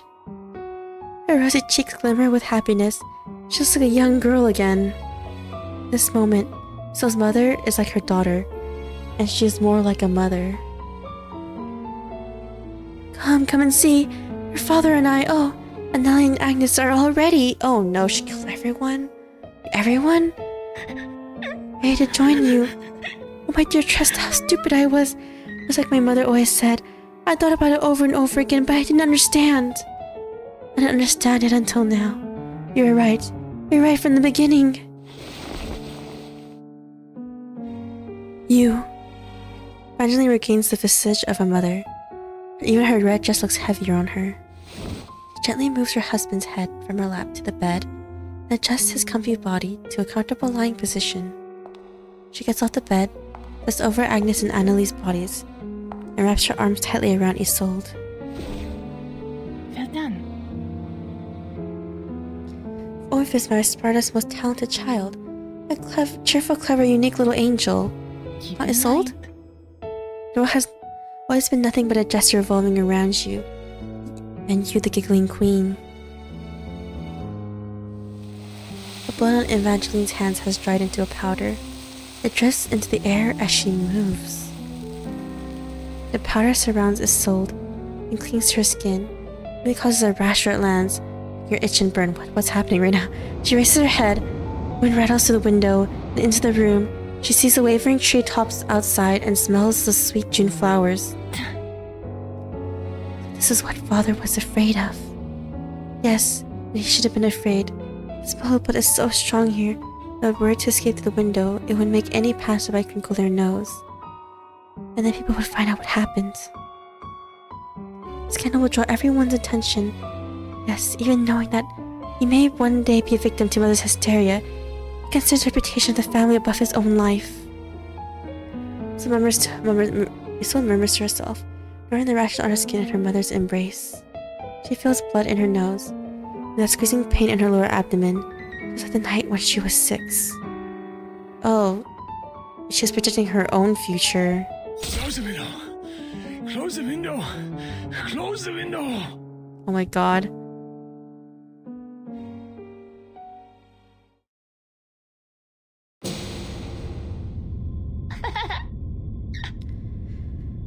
Oh my god, Trista's a crazy little ghost girl. Brava, brava! Trisha claps, her chin high with pride. I'm rather good at telling stories, aren't I? Did you notice a connection between the two? They even ended in the same way. A follow-up? Oh dear, don't tell me you've forgotten already. Didn't that playwright tell you what happened next? Not long after, before my father's burial. My mother drowned herself in that shallow pond in our garden. Yes, you're right. She went insane and considered death the only means to break free. She had enough of this world. But her only anguish, to prevent her from hurting herself, Theophil requested the housemaid guard her door every night. Trista hops off the table and steps forward. Man. You know, even in her hysteria, she was Vienna's greatest performer. On the night of her death, she awoke at midnight, confused. She couldn't remember a thing. She asked the maid for a cup of hot milk and honey, and wondered why her throat hurt so much, and there were wounds on her hands. Oh my god, the mom doesn't even remember killing it for everyone. The maid Maggie obliged and rushed to the kitchen to retrieve it for her. In that short time, Evangeline ran across the hallway, down the stairs, through the lounge, into the garden. She didn't stop to look at the clematis, nor did she notice the scent of jasmine in the air. She suddenly leapt into the pond, crawled over to the pearl shell-decorated fountain, and curled up like an infant in the water. Aw man. She reaches out and touches the slightly ajar metal door before her. This door doesn't belong to Mr. Carl.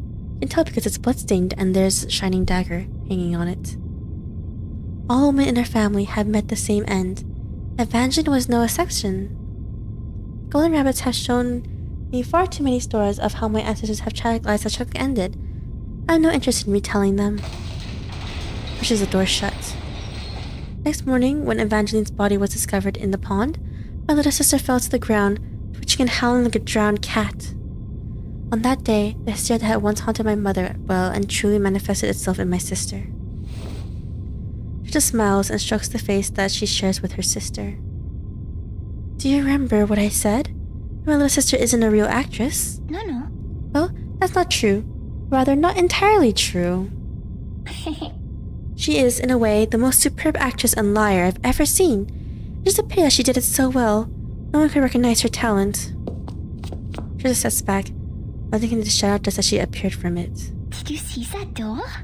There's another door. You should take a look. Go find it. It's right by you. Go on, look for it. I assure you, it's there. Oh man. It's not looking good. We only have 2 more parts left.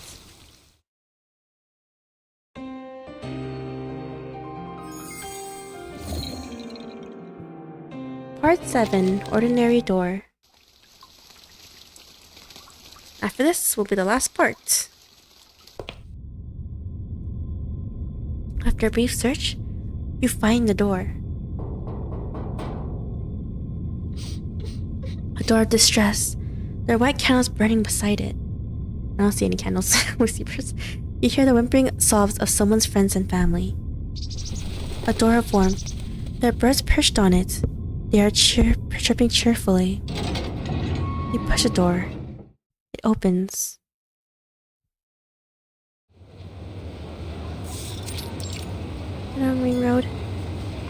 the Dictator's house is quieter than usual.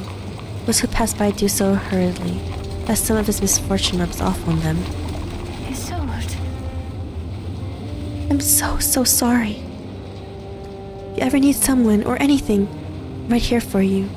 Call me anytime. Company and the support of friends are most important, especially during this time. If you feel uncomfortable at home, you're more than welcome to stay in my clinic. She turns back to Isolde, who is standing by the gate. She's as elegant and upright as always, her body slender, her face pale, her eyes black. Thank you for your concern. Thank you, Miss Caconia. It's alright. I'll be fine. You don't need to worry about me. After a brief silence, she casts her eyes down. Yeah. The Dictator's family needs me as a hostess more than ever. My reputation is worthless at the moment.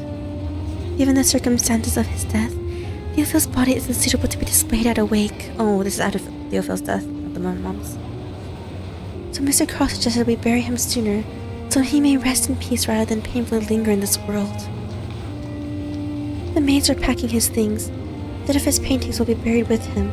As for the financial disputes between himself and his models, they remain to be solved. Financial disputes between him and his models? Theophil! Come on. Don't leave your sister with all these wooden problems. And I...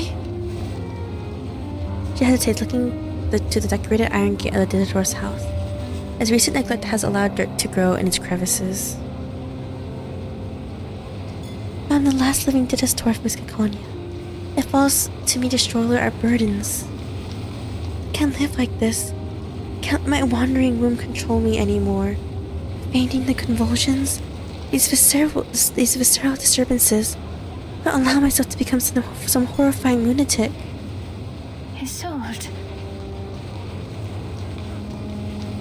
I decided to accept Dr. Schwartz's treatment. Isolde raises her head and gives Caconia a smile. Times are different now. Your treatments are emerging day by day. I'm sure he'll find a way to help me. Yes. But... Caconia remains silent. Finally, she lets out a sigh. I really don't think Schwartz is the best doctor for you. You are Dictator, for goodness sake, not some commoner. He's only trying to use your status to gain profit and attention. That's why he insisted the treatment process be open to the public. But as your friend, I respect your decision. I couldn't understand why you choose to accept the treatment. Just know that you have the right to stop him at any time. Please, Isolde, as long as you feel any discomfort, any pain, promise me you'll tell him to stop. Can I do that? Every living person has the right to express their discomfort. No, I think... But it's possible that, under the circumstances, you'll be unable to stop him. Kanya rubs her chin, immersed in thought. Then her eyes light up. Oh, we're literally getting close to the beginning of chapter 6 story. Don't worry. Of course. Presentation is open to all, so I can be there too. I'll sit in the audience and keep a close eye on you. If things get out of control, I'll stop him. Laconia's face looks considerably brighter with this idea. Her voice is as clear and colorful as a parrot's. Isolde listens quietly, chuckling from time to time as Laconia's chattering. Certainly. There's no need to worry. Thank you, Miss Laconia. You're a great friend. Isolde looks at her, her eyes twinkling, a pink blush rising on her pale cheeks. Too bad they became doomed Totsugiri. She steps closer to Caconia and fixes her collar, as she has done countless times before.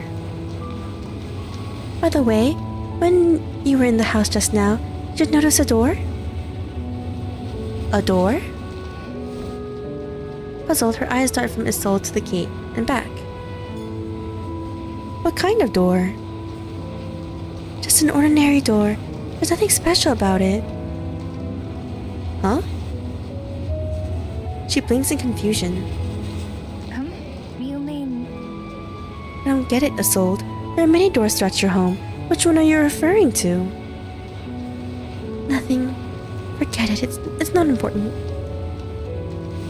Having dealt with the collar, Isolde pulls back her hands and steps back behind the gate. It's getting late. You should head home. Oh my, is it that the time? You're right, I should go. I have a a visitor who requires the help of my witchcraft. Thanks for reminding me. Then I shall take my leave. Lowering her hat, Kanya leaves with her suitcase in hand. She quickly blends into the crowd. The maid steps forward and tries to close the huge metal gate. Miss Kanya, wait! Isolde's voice sings out above the squeaking of the gate. She notices the green feathers in Kanya's hat flicking the crowd. Yes, you called me? Yeah. If Dr. Schwartz's therapy doesn't work, could you please treat me? Of course. Agreed. You're always welcome. Now, the feathers jiggle cheerfully. Kanya swims against the current, turning to the gate. Oh, this music. Isolde. You're my greatest friend in all Vienna. I'd be more than happy to help. Aww. Oh, that one was so short compared to all the other story parts. A golden key.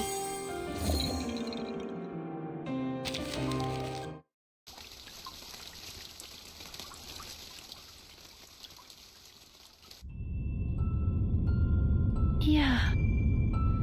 I have a small room. It has a simple door. The room is cramped. It's a truly tiny little room. But besides that simple door, there are many, many other doors in this room. Big ones, small ones, hard ones, soft ones, mushy and wet ones, warm and furry ones. What? That's a lot of doors. They're in front of me. They're behind me. There's so many of them. And more keep coming. They squeeze me. Do you know how that feels? To be squeezed by many, many doors?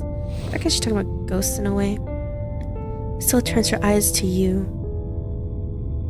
I suppose no one in the world has felt what it's like. No one would ever place so many doors in one room. Doors after doors lie on me, compressing me until my skin, my flesh and bones sink under pressure. I'm enveloped by endless pain, as if my flesh is being torn from my skeleton.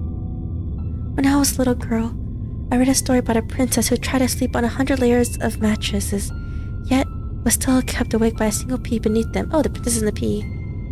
Short fairy tale. My father called her the true embodiment of a princess, a good maiden with no virtue, and the most delicate skin in the world. He said that I should be such a lady, both sensitive and polite. But am I that princess? Or that bothersome little pea under 100 mattresses? This was a sad stream. Yeah. A lot of sad... Story ended tragically. For both the main story and this character story. Baby, my child, my darling. Oh man, it's the mother. Mother hugged me, as she always did, when overtaken with despair. Dieva had grown up, and Trista was long gone, so I was her only choice. Are we being haunted by the mother's ghost? The day prior, her hysteria had burst out at a banquet, making her shame all the more potent. That's why she came to my room and held me close. Listen, child. You must always remember Mama's words. Don't you ever forget. You have to be careful. Don't allow others to see your vulnerability. Don't cry, don't scream, don't lose control. Don't make a fool of yourself. Your true self is filthy. Reveal and it will hurt you. Even kill you. Oh man, Mom, what are you teaching your daughter? Her hand squeezed my arms, quivering. I couldn't help but quiver with her. It'll only make you suffer, keep you from your dreams and plunge you into nightmares. Oh, it's the most frightful, terrible beast. It will tear you apart, just as it tore me, and your grandmother, and your great-grandmother. You must conceal its soul. Not one girl in our cursed family has been able to thrive in this world without doing so. You must follow the rules of society. I didn't fully comprehend what she meant back then. Curses, rules, concealment. It was all too complicated for a 4-year-old child. So I asked her what it meant, what I should do. There was a long silence before Mother spoke, so long that I almost fell asleep in her arms. In my semi-dreamlike state, I heard my mother's voice. It was soft and distant, as if floating down from a cloud. That's right. You must learn to play a role in life, my little Isolde. She brushed my hair with her fingers, her face twisted in agony. She had been dancing in this pair of hot iron shoes for over 20 years, and in this moment, she presented them to me. Of course. You must learn to know what people expect from you, then do everything you can to meet those expectations. Aw, man. Keep in mind. You have to work harder than anyone else to satisfy the people around you, so as to make their tolerance of you worthwhile. Smile despite your suffering and breakdowns, and walk steadily, even if your feet are crippled, even if the road seems fine to others but in ruins to you. She cut my face in her hands, kissing my forehead and cheeks. Her tears fell on my face like rain. She was in so much pain for me and for herself. It was terrifying to wear that pair of burning iron shoes like that. It was the only way our ancestors survived. It was the only way we would survive. And that was the first time I saw a door. It was small and blue. It was the right size for a child like me to pass through. I squeezed into my room like a cat squeezes through a crack in a door. Eventually, I fell asleep in my mother's arms. It was not the door to the small room. Mind your posture, child. 100 times, that's right. Scoop up the soup 100 times. Oh my god. You didn't let her eat it. It was then that I saw the second door. You've done well, my child. See? Your hands have stopped shaking. Mr. Carl stood by that door. His figure was formidable. I kept my distance. I didn't like Mr. Carl. I shuddered him, but I feared him. He seemed so tall to me, grander than a palace, but more oppressive than a mountain. He haunted my every nightmare. In those nightmares, it was an entrance to a wide, luxurious ballroom. It was filled with faceless people, all staring at me silently. Sometimes I was disheveled, barefoot or naked. I was always scrambling to cover myself, to hide my shame. The door to the Dittersdorf's house, and the last remaining Dittersdorf, is mine alone. Of course it's in the room. It isn't the door to the small room either. Literature, art, poetry, stage design, models, romance, Theophil, new player. I've never paid much attention to their conversations, but these words summarize the majority of the topics. Okay, so poor brother. Oh? What do you think, Heinrich? Theophil is an enthusiastic and perhaps kind-hearted person. He understood himself to be a noble man and a brother. I cannot deny that he fulfills obligations, nor can I deny his foolishness. He spent his days indulging in his pleasures and blissful decadence. He brought me gifts, like Maya's hound brought her its prey. And his eyes glittered just like a hound's did. I would thank him and take his gifts, which greatly inspired him to go on the hunt once more. And as I'm sure you can tell, he was easily pleased. We had a simple relationship. Hey, why don't we start an organization together? I just thought of an excellent name. Henrik, a friend of mine, or my brother, how do we even come to be friends? Our parents were close. He and Theophil grew up together. We spent long holidays on each other's estates since we were children. Man, and Isolde just shot him like that in the main story. Wow, she had no feelings, huh? How time had flown. The little chatterbox had become taller than I. His fervor for conversation, although sometimes grating, was not without benefit, however. He introduced me to so many new faces. Of course. Agreed. A superb name. I'd love to join. It was he who introduced me to her, my new friend. My Salome. Oh my god, this creepy playwright fan. What can I say about her? My mother's therapist, the gardener, and Maggie the maid were all her and her father's moles.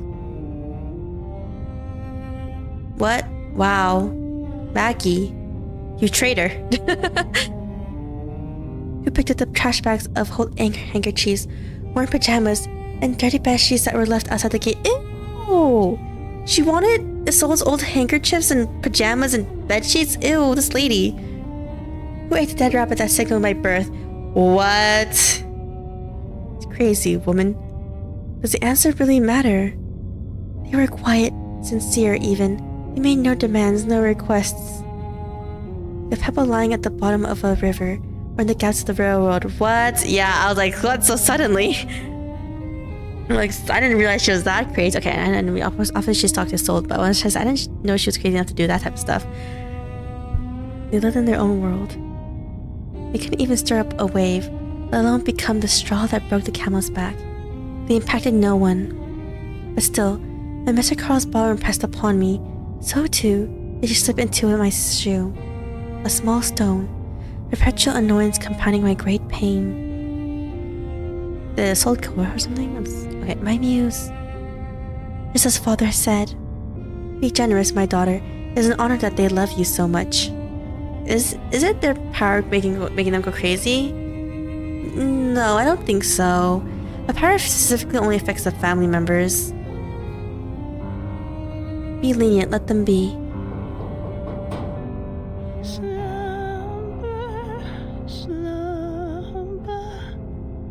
Oh man. This is how her story should end, don't you think?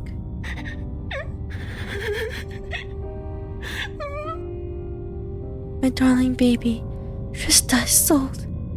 I keep hearing things. My heart is broken. My joints are screaming. No, not my joints, my spleen. It is as though it's ruptured. There are millions of voices shouting in my head, man. That is insane, right? What should I do? What should I do? You need to help me. No, who can help me? I just feel bad. Their powers literally make them freaking crazy. It's like, man, there's also what makes them so famous, which is like the messed up part. She was in so much distress, so much pain. My mother, that power sucks. It does suck. Like, I wouldn't want to be a medium in this world. Like, what the heck? My mother, my Evangeline. She could no longer hold her baby. She could no longer live in the illusion of a forever young apple strudel and bloom. She was like an overfilled glass of wine that finally spilled over, saying the close of everyone at the table. This is salvation, my dear. Oh man. They also have like future seeing powers. But it seems like, I'm not gonna lie, their future seeing powers all have to do with death. It doesn't seem like they can predict anything else. The world is filthy. This breathing is torturous. When she dreamed about Trista, when she saw that sweet smile again, when she really relived her death, Mother found the exit of her life. The door to freedom opened for her. She was far too kind to leave behind her husband and maids. Oh my god, don't say it like that. She killed them. Not that she was too kind to leave them behind. Evangeline followed Trista. Theophil followed Evangeline. One in water, one in fire, they ended their lives. Not only had the curse taken Evangeline, but also two remaining men of the Ditator's family. The curse that had once only plagued my mother's family had truly taken over all the Ditators. People started looking at me with pitiful and prying eyes. Of course, they would gaze at a tragic but wealthy and well-bred girl like that. Especially those who had sense of marriageable age, of course they did. Isolde, my child. My poor Isolde, what is happening to you? Oh, you go away, you creepy old man. First your father, then your mother, and now Theophil. Mr. Carl wiped his tears with a white hanky, his face ruddy and full like a peach. The sincerity of his response almost made him almost charming. Was he always this way? Where was that stern, harsh gentleman from my memory? Oh, freaking Carl, I know. I thanked him, I consoled him, and I shook his hand. This was the Carl my father saw, wasn't it? He was an adult then. He was treating me as such. Or I was an adult then, I mean, sorry. Are you alright? Luckily, there were some more welcome visitors. A different kind of friend. A friend who stood by my side. A sincere, worried expression on her face. Yes. Call me anytime, no matter how late it is. Don't hesitate, alright? By the way, When you were in the house just now, did you notice a door? You mean... A door? What kind of door?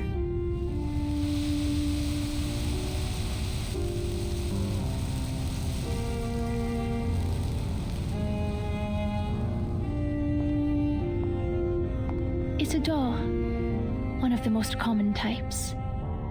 No one would notice it when placed in such a big and magnificent mansion. It appeared on the evening of my 13th birthday. I vomited on my bed that night. I couldn't digest all that cake and roast chicken. My stomach hurt. Those wandering spirits bent over me, making funny faces and slightly clapping as I heaped up my dinner. Wow, the spirits are jerks too. Man, being a medium really sucks. The guests downstairs were waiting for me. I had to get myself together to go back and thank everyone for celebrating my birthday with me. But I was too tired, and I had a good night's sleep in months. And that was when I came up with the idea. What idea? Yeah. I invited the spirits to fall upon me, whether they were willing or not. I utilized the spirits' proficiencies to do what I couldn't do alone. Help me flatter my guests, behave well, sing and dance, read and write literature. They aided me in everything. Oh god. So how much of it was the real her then, after she turned 13? And I was able to rest. I was finally able to rest.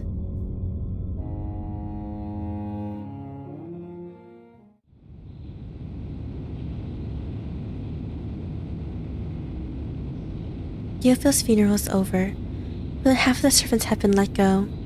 Hysteria says she needs some time alone and refuses to receive any visitors.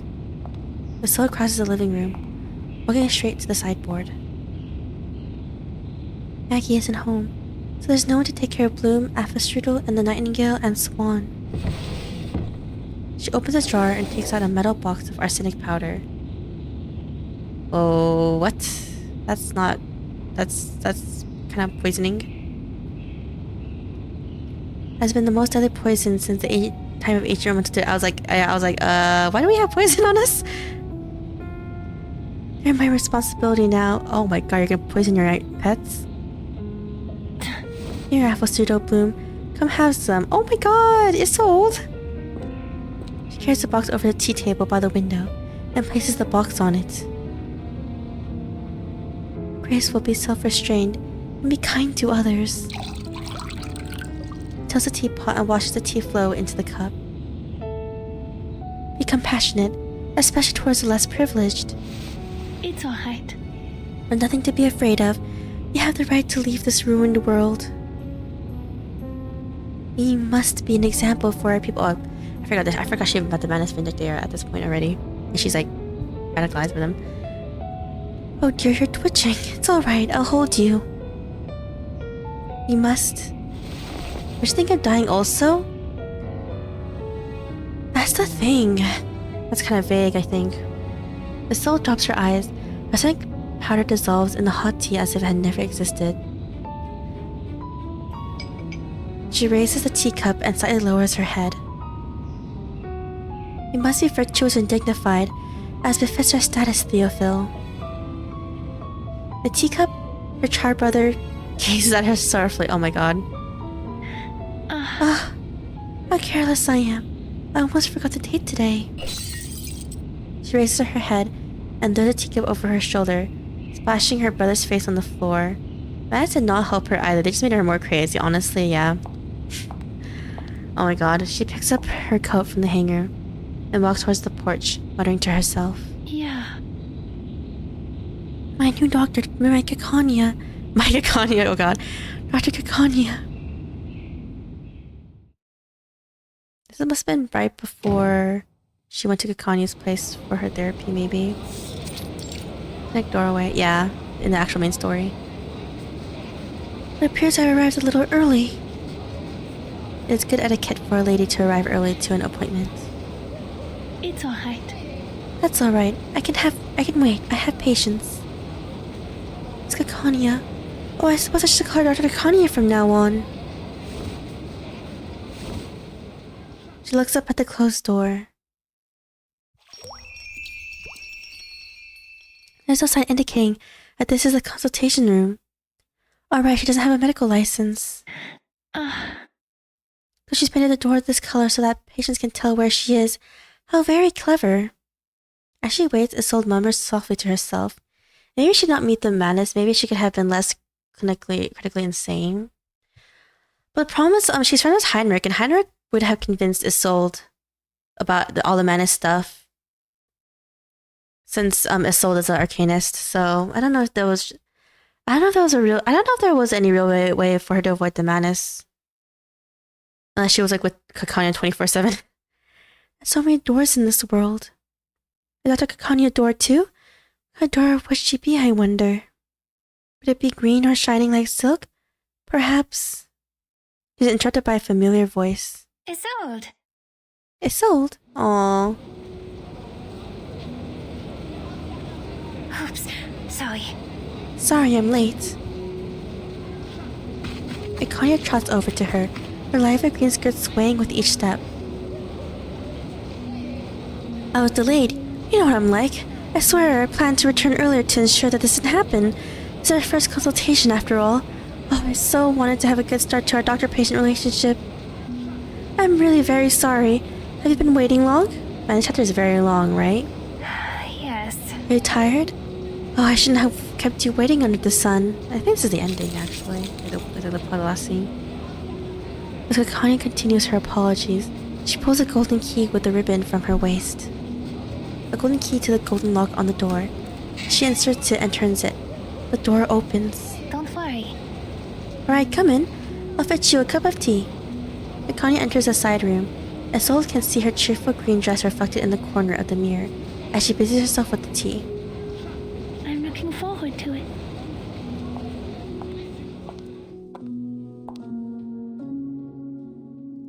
There she is, reflected in Vingler's mirror, a daughter of a mirror seller.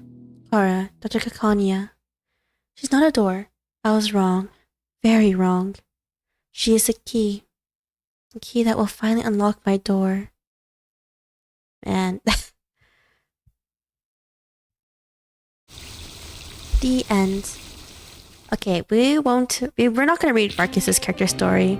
I'll probably read it later. I plan to read it later, I mean. I don't know if I'll do it on stream or off stream or whatever. I'll think about it. But so that was chapter 6 and Isolde's character story. So closing thoughts on chapter 6 specifically. I forgot to do it earlier before we did Isolde's character story. Okay, I actually really like this chapter. This is probably my number 1 chapter now. I haven't played the chapters after this, guys, so don't judge me that this is my first and my 1 chapter for now. Or I don't know spoilers, but anyway. I really liked... Okay, the voice acting for Kakanya, Marcus, and Isolde is really good. Really sells chapter 6. Oh my gosh, and Hoffman. I was so sad when she died. I was like tearing up a little bit, not gonna lie. I was like really quiet too. I was just like, it's like just so sad. I guess I kind of feel, it just feels...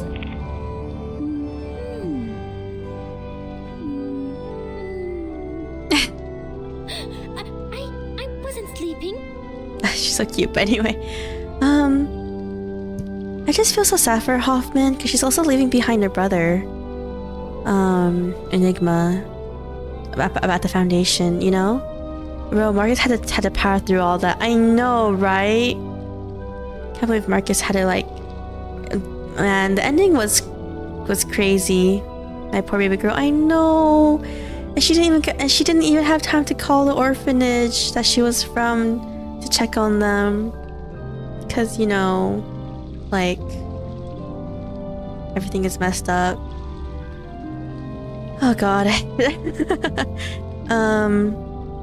But yeah, Hoffman's death was really sad. Oh my gosh, I was like, oh my god, forget me not. He literally is killing humans again. In chapter 2, he was like exploding them all with like, because he made them drink the potion. And then now he's making them all like he's making all the humans being poisoned to death with his new potion that comes out as a fog, appears as a fog. I'm like, I just feel bad for.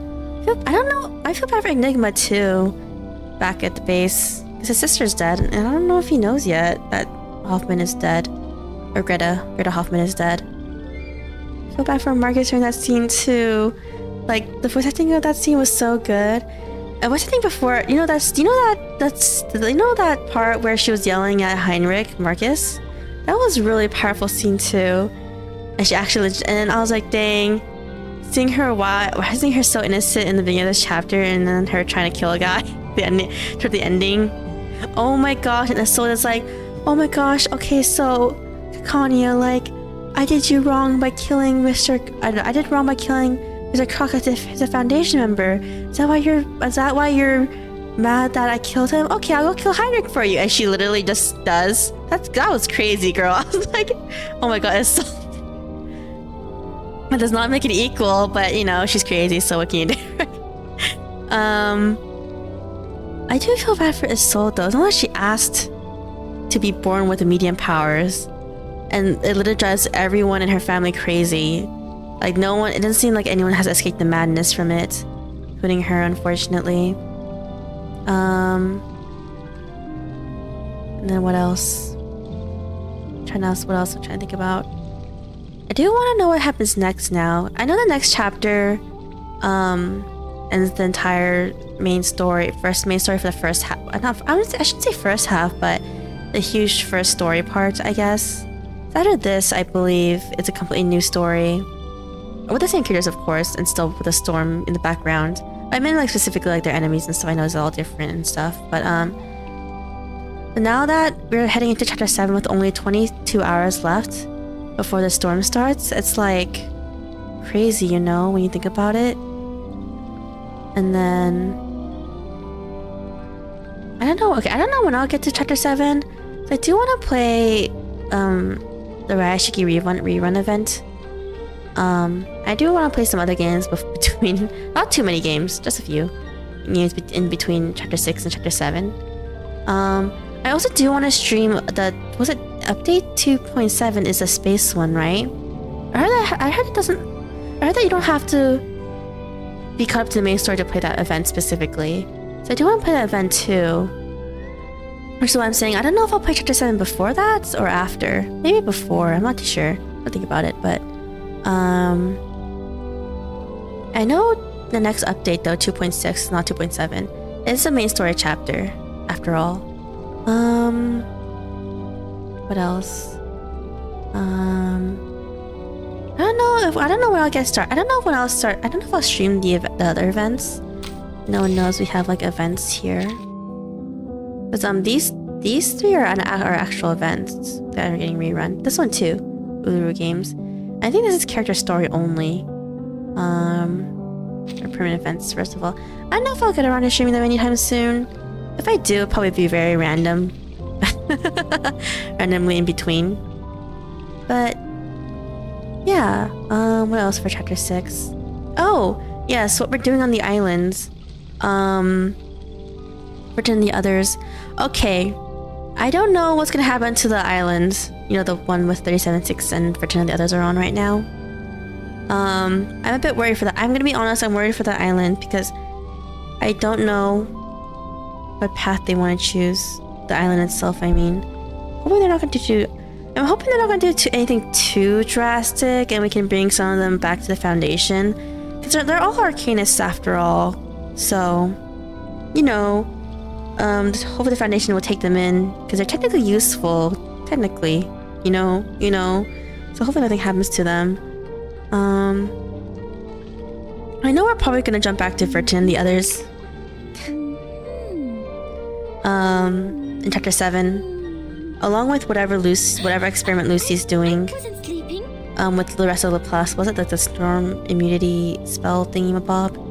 I'm just wondering if the main villain will be Arcana or Forget-Me-Not or some other manifested person we haven't even met yet for chapter 7. No spoilers, remember? Isolde is gone, and she became by no fault of her own like that. I know. It's just sad. Okay, I just hope. Okay, one thing though, I hope Marcus and Kakani and Isolde can make it back to the shelter in time with the help of Razor and his crew.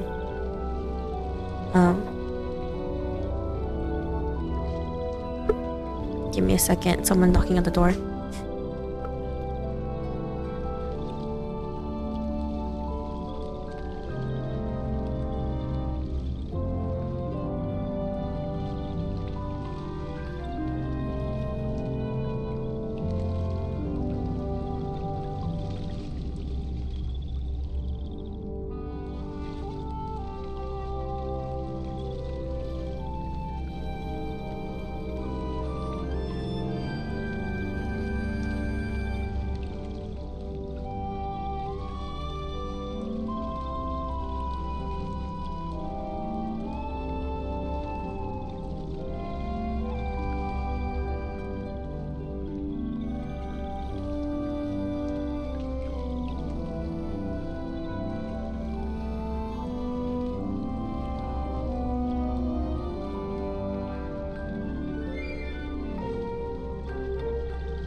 Okay, I'm back.